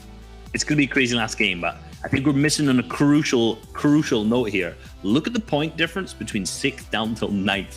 Remember, 6th is the qualification slot, and 5th upwards looks 20-point difference, so very, very a little bit ahead here. But oh my gosh, 2 points between the teams in 6th till 9th. If these guys are not the guys to keep your eyes out in the Elim feed, I don't know who you're going to be watching. In particular, guys like Sei Kami Teak, guys who are particularly known as game winners. So if they're sent to the reboot round, this could be really tough for them. This is a game that these guys are going to need to pop off. And I'm sure, as we already kind of mentioned earlier, Diablo, Flecken, and Bayon, these guys are not going to want to go back to the reboot round from last season again. They don't want to be double reboot round champions. They want to be FNCS champions. I can already see Shy Wager prepping and putting all the pieces together to create some kind of a setup for us going into this final game. But yeah, this is it. This is that last opportunity. You're either going to make it into finals or you're going to hope that you can make it into reboot round to try and just with one final opportunity, one game left. Now is the time to make something happen. Don't forget, 105 is that magic number. That is top 6 right now. So with that in mind, let's get ready to jump back into the final game of EU in the semifinals here from the FNCS. Shy Wager, Sancho S, let's do this one last time for the day. But thank you so much, Zeke, Levin, and Reese. 105, 104, 103. Am I calling out like homerooms in a high school? Or are we looking at the teams in 6th place trying to graduate and make it to the finals, Sancho? I think it's all about the final bell. It is about to hit right here, right now. Game 6, everything on the line to qualify. Top 6 get into the finals. Going through 7th and 17th, go to the reboot round. And Cartoon, an old school name in the EU region, made a kind of like a stake for that top 6 there by getting that Victory Royale. Yeah, he made it onto the fast track, and now these guys are going to be one of the, home rooms I was talking about. 104 points. Basically, I would say tied. They're in 7th place, effectively rolling in right now into the last game. And they're going to have a big rivalry against so many different teams who are not even just next to them, but around them, trying to hit that top 6. It was a giant leap up for them as Edison gets a knock on Force here. We already listed so many trios that were within striking distance. Reese kind of said 2 points eliminated, but we've already seen in this format, Shayo, that the teams could pop off a double-digit elim lead. That's 20 points, and that instantly puts you into close to the top 6 for a lot of these trios who are on the outside looking in. And some of the big names are on the outside looking in, and that's Amplify, Matzo, Benji sitting in 20th place. We all know they want to avoid that reboot round. I really toyed with the idea of putting them in my prediction to be able to make it into that top 6. Considering that their wedge and their rotations were looking good, but it's just so far that mid-game kind of haunting them right here, right now. It's tough. This is really good, though, for Zeku, Sun, and Jules. A team could slip up right now with 142. Okay, 142 points, maybe not. This should be like a qualification secured, especially off of that fight with the 2 elims.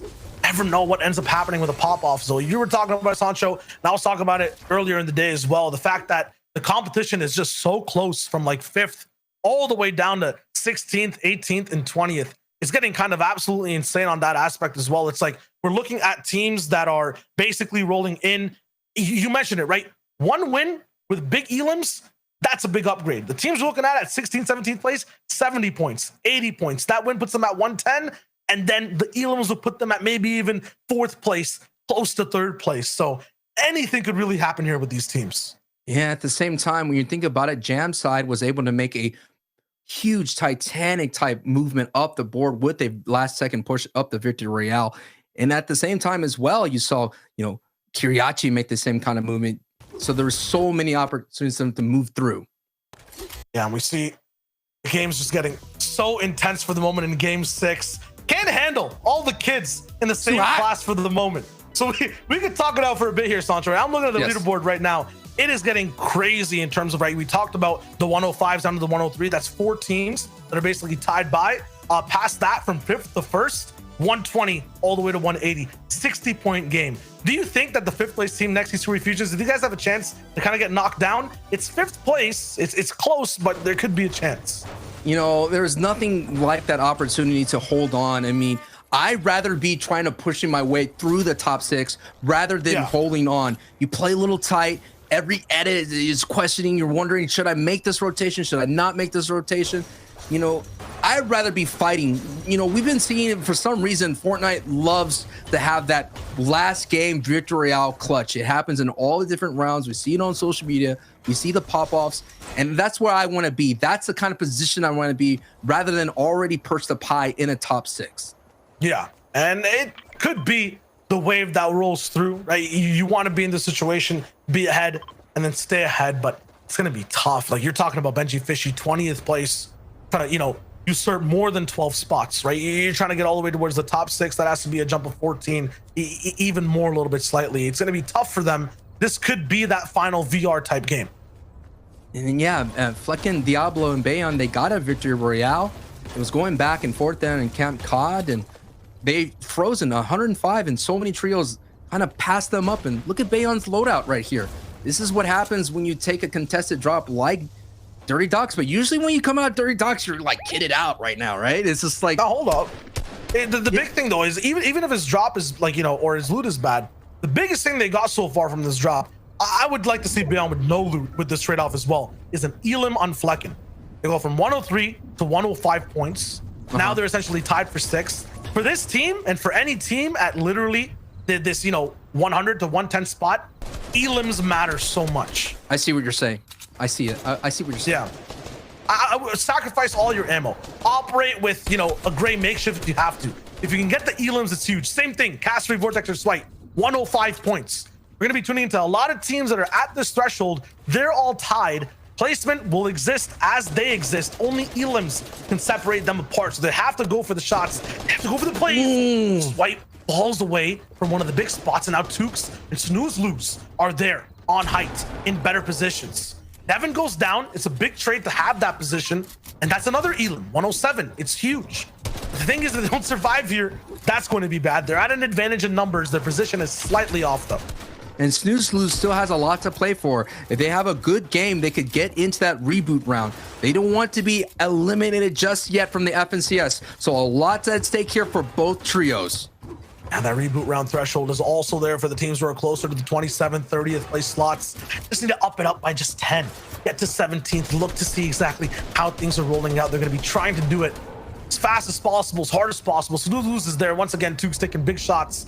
This might be the chance for Swipe, Vortexers, and Caster to jump up. I see Amplify and Matzo, though, coming into maybe this fight. Remember, 20th place. It can't just be a normal game. These guys will have to have a lot of eliminations if they want to catch up. And I know they're very good at endgame, Sancho, but it might have to start right now. And they're coming all the way from Pleasant Park, so you know how much as Vortex gets a good shot on the shins right there from Tukes here. It could be a moment between Amplify and Benji make their presence known here. A box is happening as Snooze Loose does go down here. Vortex, Castery, and Swipe. This is not going to be a good situation for him to be in, as the third party is a dangerous run. There it is. The third party is here. The third party is going to fight. This is a team that's so close to the top 6. Swipe goes down, so it's up to Castery and Vortex here at 109, just to hold on as much as possible, as they're now the heat is being turned up right now. If they don't survive this, they don't make it to the finals. No, if not at all. If Vortexer and Castery go down, unfortunately, they're gonna have to go through the reboot round and try again. Their semi-final runs end. Now we're seeing what happens when a team is on the back foot, like Benji, Matzo, Amplify. They're going to key their way all the way to the top 16. They still have work to do. They're in the outside of that top 17, the reboot round. They just want a chance. In fact, 3 chances to get in. And Amplify says, slow down, Sancho. We may be able to get into that top 6. And that is an unfortunate case for Castery on the other side, eliminated, frozen at 109, and no doubt that threshold tide will rise here in game 6 as Benji, Matzo, and Amplify are throwing haymakers to get in to the next stage.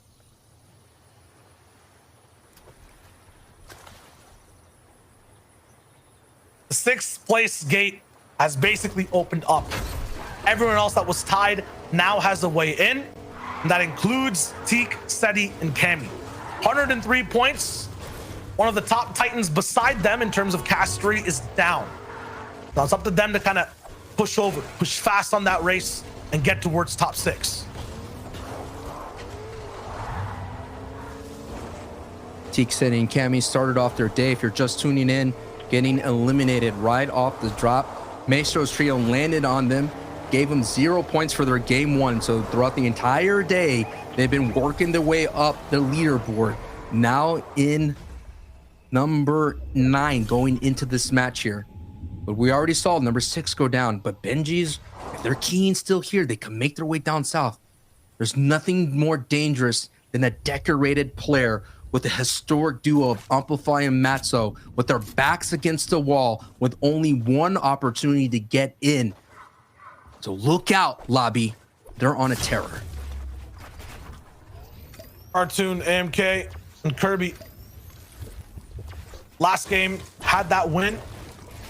had a say now in maybe making finals. They're tied for 6th place as well.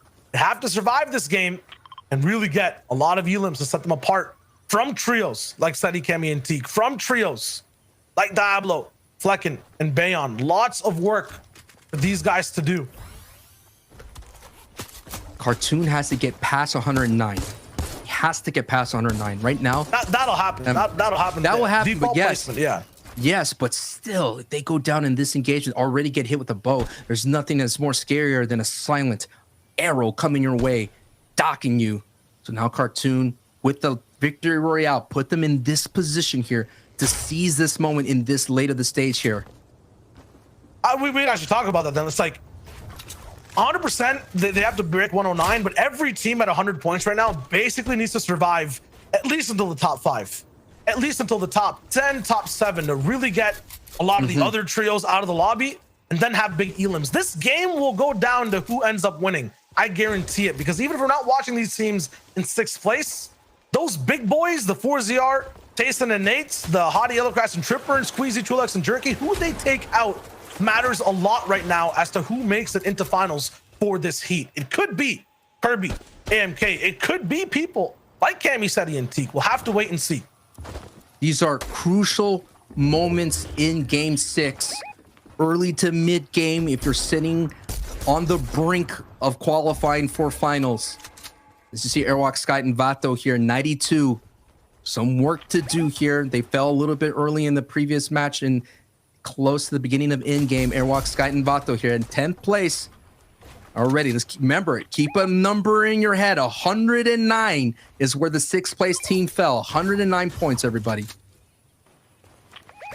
For Airwalk, Sky, and Vato right now, they have a little bit more in their win condition. They need to get at least 4 elims to catch up to everyone for the moment to get to the 100-point spot. They need to take out a trio and a little bit more.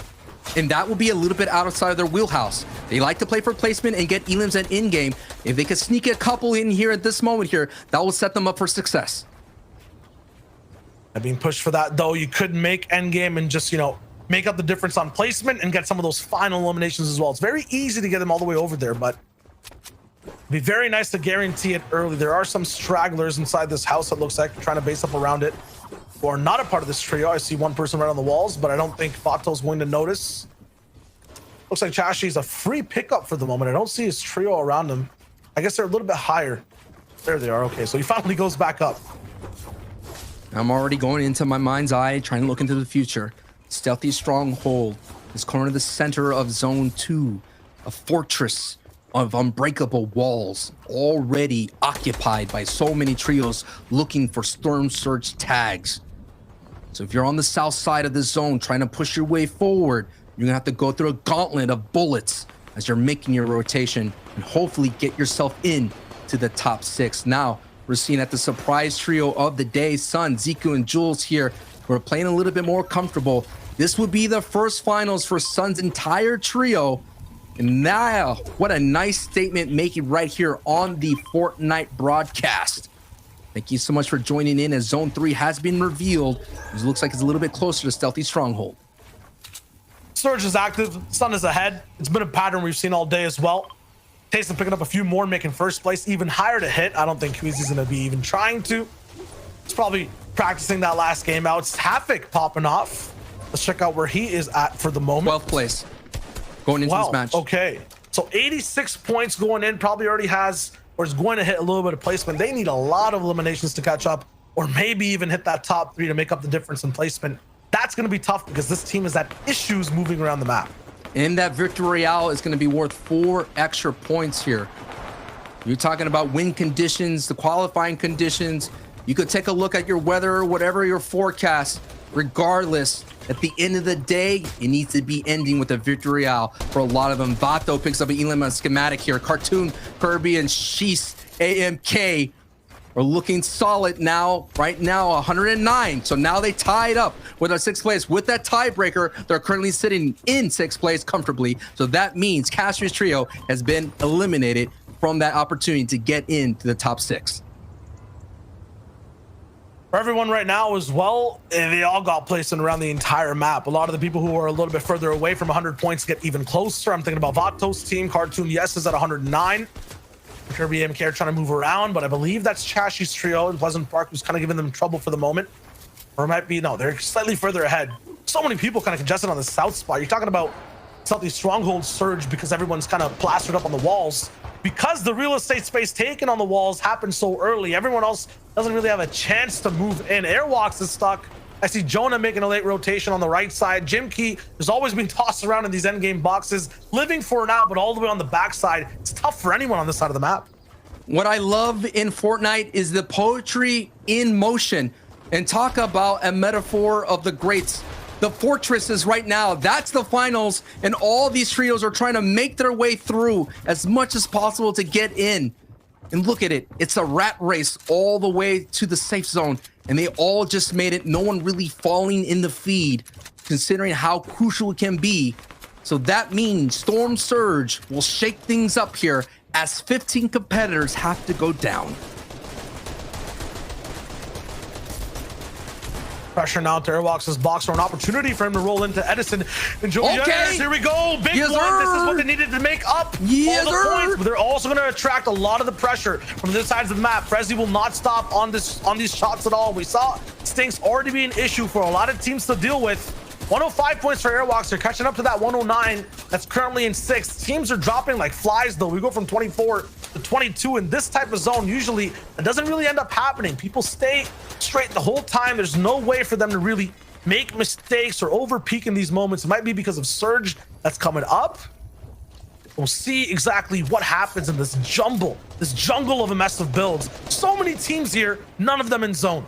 These box fights right now are not a piece of cake. This is serious. The window of opportunity is just a crack right now for a lot of trios in this catacombs that's happening. Fixie picks a knock on Queasy. Queasy's already looking good. Let's take a look at the zone. Already half in the stealthy stronghold, half on the outside. About 7 trios already looking nicely here, but the congestion down south is what we're seeing not only in game, but on the leaderboard as well, as Airwalks is getting another knock on the backside, but Skype goes down, so Airwalks now is pushing through. Vato and Airwalks have to do this as a duo, considering now they're at 109. They're in that contention here for top 6. Cartoon's about to go down to Kirby and AMK. No, they're looking good. 115. One teammate. There it is. 115 for the moment, but if they lose a teammate, it's going to be so much harder to play the rest of the game. Vobi Fishy down Migon and Sanji. One of those lower point teams out of the lobby and giving up points to some of the top 6s who are trying to get ahead. 115 now is looking like the barrier for people to try to overcome. Tayson somewhere close to the low ground. I want to be focusing on these top 6 teams for the moment, but the top 3 can still affect who they can pick out. It's going to be tough for all these trios, Shio. Tayson's trio is sitting right there on edge, and you're going to have to go right through them, Lincoln in the feet. Matzo confirmed, eliminated. Amplify knock. Benji's still up. Benji's still up. He gets knock on Kira. Can Benji clutch is the question going forward. I think both his teammates are full eliminated. He's done. It's over. Gets wrapped too. So depending on where he is, that team needed 17th place. Benji, Matzo, and Amplify to make the reboot round. Definitely a team that can roll in and really dominate that section of gameplay in EU, but have they made it is the question. We'll have to wait for the leaderboards afterwards. Many different teams can also elevate. Jerky, Stop, and Dreams as well. Chico going down in the feed. Airbox is trying basically get some air in these boxes too, as the zone is slowly creeping in. Half and half will really decide the fate of this team. If it's a max pull, it's looking like a disaster.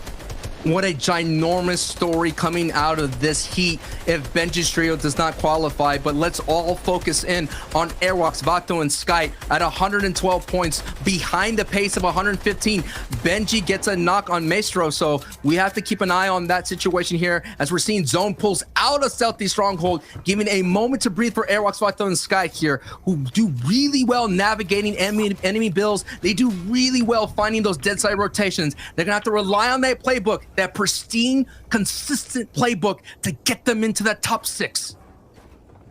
As they move, we'll talk about that relationship as well. The Maestro Benji back and forth. They were actually 20th and 21st fighting each other as they moved. I'm not even sure if Maestro's team got to survive. I saw him get full eliminated, but both those teams were operating with the same stakes that both stopped at the same time. Wow. You talk about poetry, Sancho. Sometimes it's sad to read these poems.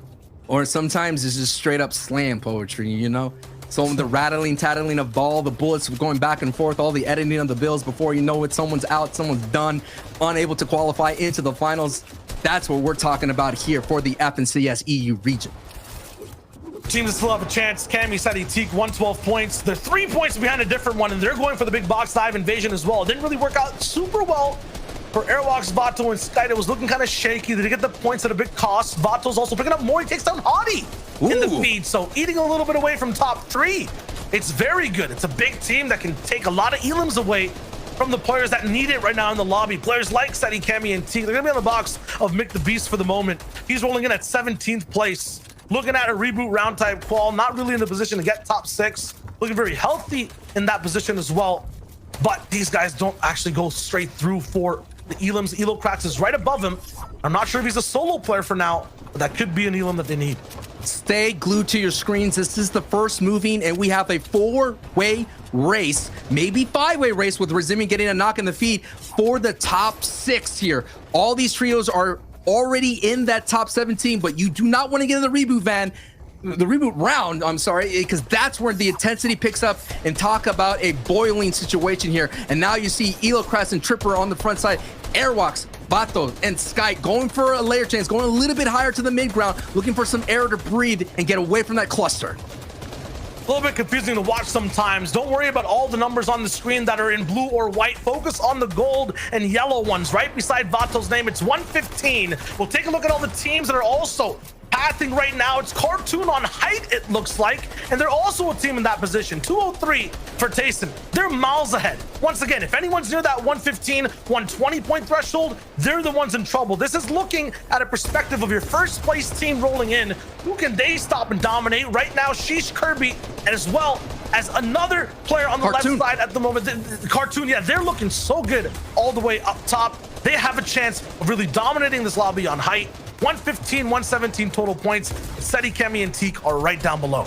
Yeah, what a wide tarantula tarp they have on height at the moment here. They're gonna have to find some elims here to get some kind of distance away from Seti's trio. They're very close by. Siberia, Narez, and Sapphic here, second from height. Yes, 128. That is the new threshold that we have to keep an eye on here. The goal points here as 4ZR gets a elimination on Elocrest. But now Kirby and AMK gonna have to do this as a duo. 128. Keep an eye on that gold number, 128. 128, but only 4 bills for this team right now as they go all the way down. One person knocked below, but a big bump comes in from AMK. AMK is on fire at the moment. It might be the elim that they need, but Fixie rolls down right behind. Big trade coming in from the teammate. Kirby keeps things rolling for the team so far. 5 eliminations. He's the point man. 135 points. On fire on the walls of Seti, Cammy, and Teak. No builds. Final box. What will he do here? 137 has been lifted here. This new threshold by Kirby here. Every trio that gets eliminated will be another point added to Kirby's trio. So he has to hold on. 2 builds, armed with a purple pump here, and the ability to off-heal here just to get a little bit more placement. So Trulex goes down in the feed. I'm looking at the elimination feed right now on the top left to see exactly what's going down as this man. It's the medkit! Oh no! No! This time medkit! And we're frozen for 138 points for that trio. Teak, Seti, and Cammy, 135. Can they do it? They're in trouble. Cammy, low HP. Teak, it's a big shot on the backside too. They need 3 points to overtake that 6th place team. They're so close, but trouble's on their doors. Teak closes it down. No doorbells for the moment. Cammy goes Cammy's through though.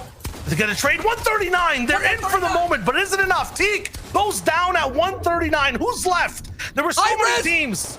Sapphics there. Irezumi, and there's one person left in the squad with 144 points. They confirmed their ticket to the finals. With the 14 elim game and the Victory Royale, all eyes were on Teak, all eyes were on Cartoon, all eyes were on Bato, but it was Sapphic, Siberia, and Irezumi coming from the back of the pack from 12th place style and getting that Victory Royale and a ticket into the dance. Man, they just ended up popping off with elims too. There were so many different things going on. We had to keep an eye on the leaders though. That medkit might be the most heartbreaking use of utility we've seen so far, Sancho. Yeah, at the same time though, man, Sapphic though, they popped off like you mentioned, so that medkit may have been, you know, all a wash, but what a phenomenal day. 6 games of action. I am Sancho West alongside with Shayo. It's been an honor casting those games, but yo, that is it for us. Let's go ahead and kick it to the desk. goodness gracious. 6 games of Europe all done. Now, of course, guys, we got to take a look at our overall winners. I don't think there's any surprise at all. I mean, they started strong, they've held strong, and even in those moments where they were eliminated and were not allowed to make it into like top 17, it didn't matter, right? They held on as they needed. They made the correct plays, and now they will be going into finals. It's the first time for East 11. They've kept trying to get close, trying to make those finals on qualifiers. Today was their day. Today was their day. Today was indeed the day for our winners. Currently, who are? We get a little drum roll. 4ZR, Tayson, and Nate with a total of 219 points. I said at the top of the show, my prediction, by the way, that these guys needed to pop off today because they have been popping off in DreamHack. They've been popping off in Cash Cup Extras. They've been popping off in Cash Cups themselves, winning so much out there, but yet they have yet to perform in FNCS Qualifier 1, 2, and 3. This was their day, and they showed the true potential of this team. 4ZR, Tayson, and Nate, the highlight team, a dream team pulled together, and they performed absolutely fantastically. Yeah, to think that, you know, for specifically 4ZR and Nate haven't been in the past 2 FNCS finals, considering how amazing they are as players, you know, it's ludicrous to imagine, right? Single game points. They accumulated 74 points, not over the course of the day, in one game alone. One game, that's more than, isn't that more than half of the people playing in the lobby? Like, that is ridiculous to do that in just one game. That was what, their 22 bombs. So insane stuff from them. You can see their total points, right, is a record in itself. These guys have just been ridiculous. Absolutely insane. And 53 eliminations is an EU record for that as well. So highest in EU we've seen so far the last, I mean, how many FNCS we've seen? We've seen tons, right? And so much potential going through to these teams. I am so happy for these guys. You dipped on a little bit before, right? Of 4ZR, Nate. These guys have missed out in the last 2 FNCS finals. And in particular, from season 4, 2 seasons ago, I had these guys picked as the top team to do in Qualifier 1 and Qualifier 2 when they were playing with Kazakhs back then. They won both of those qualifiers, and then it went downhill, same with Heat. Last season didn't go their way either, to say the least. Now, they've finally made it to the finals, and I am finally so excited next week to see how they play. Combining that with 2 times FNCS champion Tayson, the potential of this team is so high, and I absolutely cannot wait to watch them next week. Oh my goodness, the hype is real. Now, of course, we got to know which teams made it into the top 6. There's a lot of teams that we had eyes on, but which ones actually came through and clutch it up? And it happened. Sancho was the one that made the call for Safik, Siberia, and Razumi. They did in that final moment. It was literally that last interaction. Had Seti's trio made the elimination against them, they would have pushed through. This means that they're now going to move on to the reboot round tomorrow. But gentlemen, there's a lot of other names on this list as well. Well, yeah, if we talk about the teams that have qualified, right? 4ZR, Tayson, and Nate, obviously the first place team. Queasy, Trulex, and Juriki were phenomenal as well. They had a great deal of consistency. You know, Reese, a team that you were very high on, Ziku, Stunt, and Jules, they were impressive. And, finishing in 3rd place is going to be a nice sort of performance going into next week finals, as well as Sancho's picks, Hottie, Elokratz, and Trippin, who came in 4th. Next, Screwy and Fusions, we saw them pick up a victory out from there. They never stopped looking, they continue to just perform at a high level. And then, like Zeke said, Safik, Siberia, Irazumi, what a way to finish it. What an absolute way to finish it indeed. They were coming back from 13th, moved all the way up till 6th, but say Cami Teak, this is going to be tough. Every single qualifier so far, these guys have just been so close, playing really well, and just missing out on that ability to qualify. In particular, qualifier 2, they ended up placing 6th, and then 5th in the qualifier 3. So really, it's been their last game and just missing out for 2 weeks now, and now a 3rd. They are going to the reboot round, but for teams who win games, their playstyle is certainly not the height. Go for it and just try and win from there on out. They're a consistency-based team, so this is going to be tough for them. They'll have to change up from their normal playstyle. Another team who didn't make it through, was Sky, Vato, and Airwax as well there, who are just now in the reboot round, which will, again, mean huge things for Andalex's team coming forward in the finals. Yeah, if you look here from 11th to 17th, those are the remaining teams that will be playing in a reboot round, and definitely some decent trios there. I think the big thing people are going to be looking at on this page, though, in 20th place, Benji Fishy, Matzo, and Amplify have failed to qualify, and they failed to make it to the reboot round. That's their FNCS done. It's all over for them. And for a team that people were so high on last FNCS, for a team that even performed well in the FNCS finals, to not even make it through heats, it's a massive underperformance. And, you know, all the Benji fans around the world are going to be, you know, looking at their screens thinking, what on earth's happened here? You know, this is not only my favorite trio, this is a trio that I thought could, you know, do well in an FNCS final, but to not make it through a heat, really disappointing stuff from them. And I wonder how they're going to be able to bounce back from this. They're definitely going to have to hit the drawing board, Reese. Definitely. And, you know, you say the Benji Fishy fans around the world. I know for a fact, me and you are fans of this trio as well. You know, we've been watching them, and we've been watching the kind of the on and offs, the struggles they've been having throughout the kind of qualifiers so far. So seeing them down here is definitely unfortunate, but you know what? It's a learning experience for every single team when you don't hit those thresholds. It is unfortunately a reality check often when you've performed so good in some seasons like last season and then not to do that this season. But you know what? Some of these other teams have managed to make it and qualify through. Something I want to actually definitely point out on Rojo's team, our reboot round winner from Chapter 2 Season 4. Now, this is the potential, right? They're moving back to the reboot round tomorrow, being in that 7th till 17th slot. They could absolutely do it, because I know Rojo has been the winner before in the previous season. He could do it again. Man, this has been an absolutely insane day. We've got the Victory Royales across all day. In case you're tuning in, you missed out all the action, don't worry, we got a highlight reel for you. Yeah, and day number 1, it set the scene. This is exactly what we kind of saw going out through the day. The highest quality of play I think I've ever seen in an endgame in my life. I've never seen such a great strategic play from Nate, Forziar, and Tayson. Having two players, being that Nate and Tayson, go up high and force the other team to continue building up while Forziar was just sitting down. And then you can see Nate chopping them out, picking up a huge victory royale. This was cold and calculated. Yeah, it was the perfect example of starting how you intend to finish. And you can see here in the next game, it didn't end in the victory royale for them, right? Tayson, being, you know, the lone survivor, wasn't able to make it happen. But even still, like, the 3rd place result that he got was impressive. And this game was the game where, you know, we sort of saw a new team sort of come into the fray and be involved. You see Hottie there picking up 2nd place for the team. That was their, you know, back-to-back 2nd place. The team that won it, though, was Skriri, Nex, and Fusions. And these guys ended up finishing in a qualification spot, right? I said it there on the leaderboards. You know, after this result, they never looked back. They kept on going. But then it was back to the Tayson show. Then it was back to the Hot Yellow Crat show. You know, those two teams in particular were just so impressive on the day. And I think, you know, if they can take this form into next weekend, like, you know, they're going to be serious players in those finals. Oh, absolutely, no doubt. And, you know, realistically, the fact that Tayson, Nate, and Forziar won 2 games, in particular from low ground, at this pop-off, by the way, was absolutely incredible. Shows huge potential, because they're not winning it like this traditional high ground play style that we are used to seeing at all. But game 4, you know, not won by Kamisei Teague that we see here, but this was Diablo, Flecken, and Bayon's game to win. And they did not actually end up qualifying. They ended up placing in 10th. So unfortunately, they didn't make it, but they made it through the reboot round. And these guys were the reboot round winners last season. So, you know, we have 2x reboot round champions, if that's the phrase I want to use for them, these guys, in the reboot round tomorrow. So tomorrow's games are definitely going to be really good. And, you know, we've already seen these guys can win games. They did it one here today.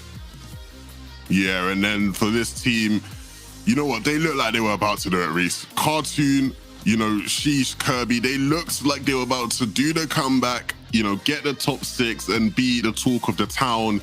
It didn't end up that way, but it was still impressive for them, right? You know, they won the penultimate game. They looked like they were going to do really well in that final game, but it was taken from them. It was taken from them in a very painful way. You can see them picking up Jules there, and obviously we haven't sort of, you know, touched on Jules just now, but they were obviously another team that qualified and in fantastic fashion. But coming into that sort of last game, right, Say Cammy Teague, once again, it's not all over because they can play in the reboot round, but definitely not the performance they would have wanted. And it'll be interesting to see how they sort of bounce back from that now. Yeah, that final game, like we mentioned, this was the moment of the tournament, let's be real, the clutch, the turning point for Siberia, Safik, and Irezumi, as they needed to qual. And like we already mentioned, that last interaction, being able to pick up Seti there and also pick up the final elimination and the Victory Royale, is the entire reason that they qualified. And that's 2 more teams out of the qualification threshold. And this has happened every single qualifier. The last game has mattered and pushed a team out every single qualifier so far, and now in the heats that we watched as well. So I'm thinking prediction for finals. Oh. First team. Come back to this. Team in first. Final game knocked off first. New champion. That's the prediction for next week. All right, production, if we can go ahead and take what he just said and make sure that we can play that as a clip later on. Guys, we are done with the competition today, but we are not all the way done because remember, there was a second heat number 3 that was going on at the same time. So we can actually take a look at their standings and see which trios did make it into that top 6 spot right there at the top. Baguette, Vortex, Knight, they started in game 3. We looked and they were in that first place spot. And in game 6, they said, Zeke, we're not letting go, but continue down the list. Shaycause, DKS, Grienio. We literally just, Reese, we made a package of a content piece on them.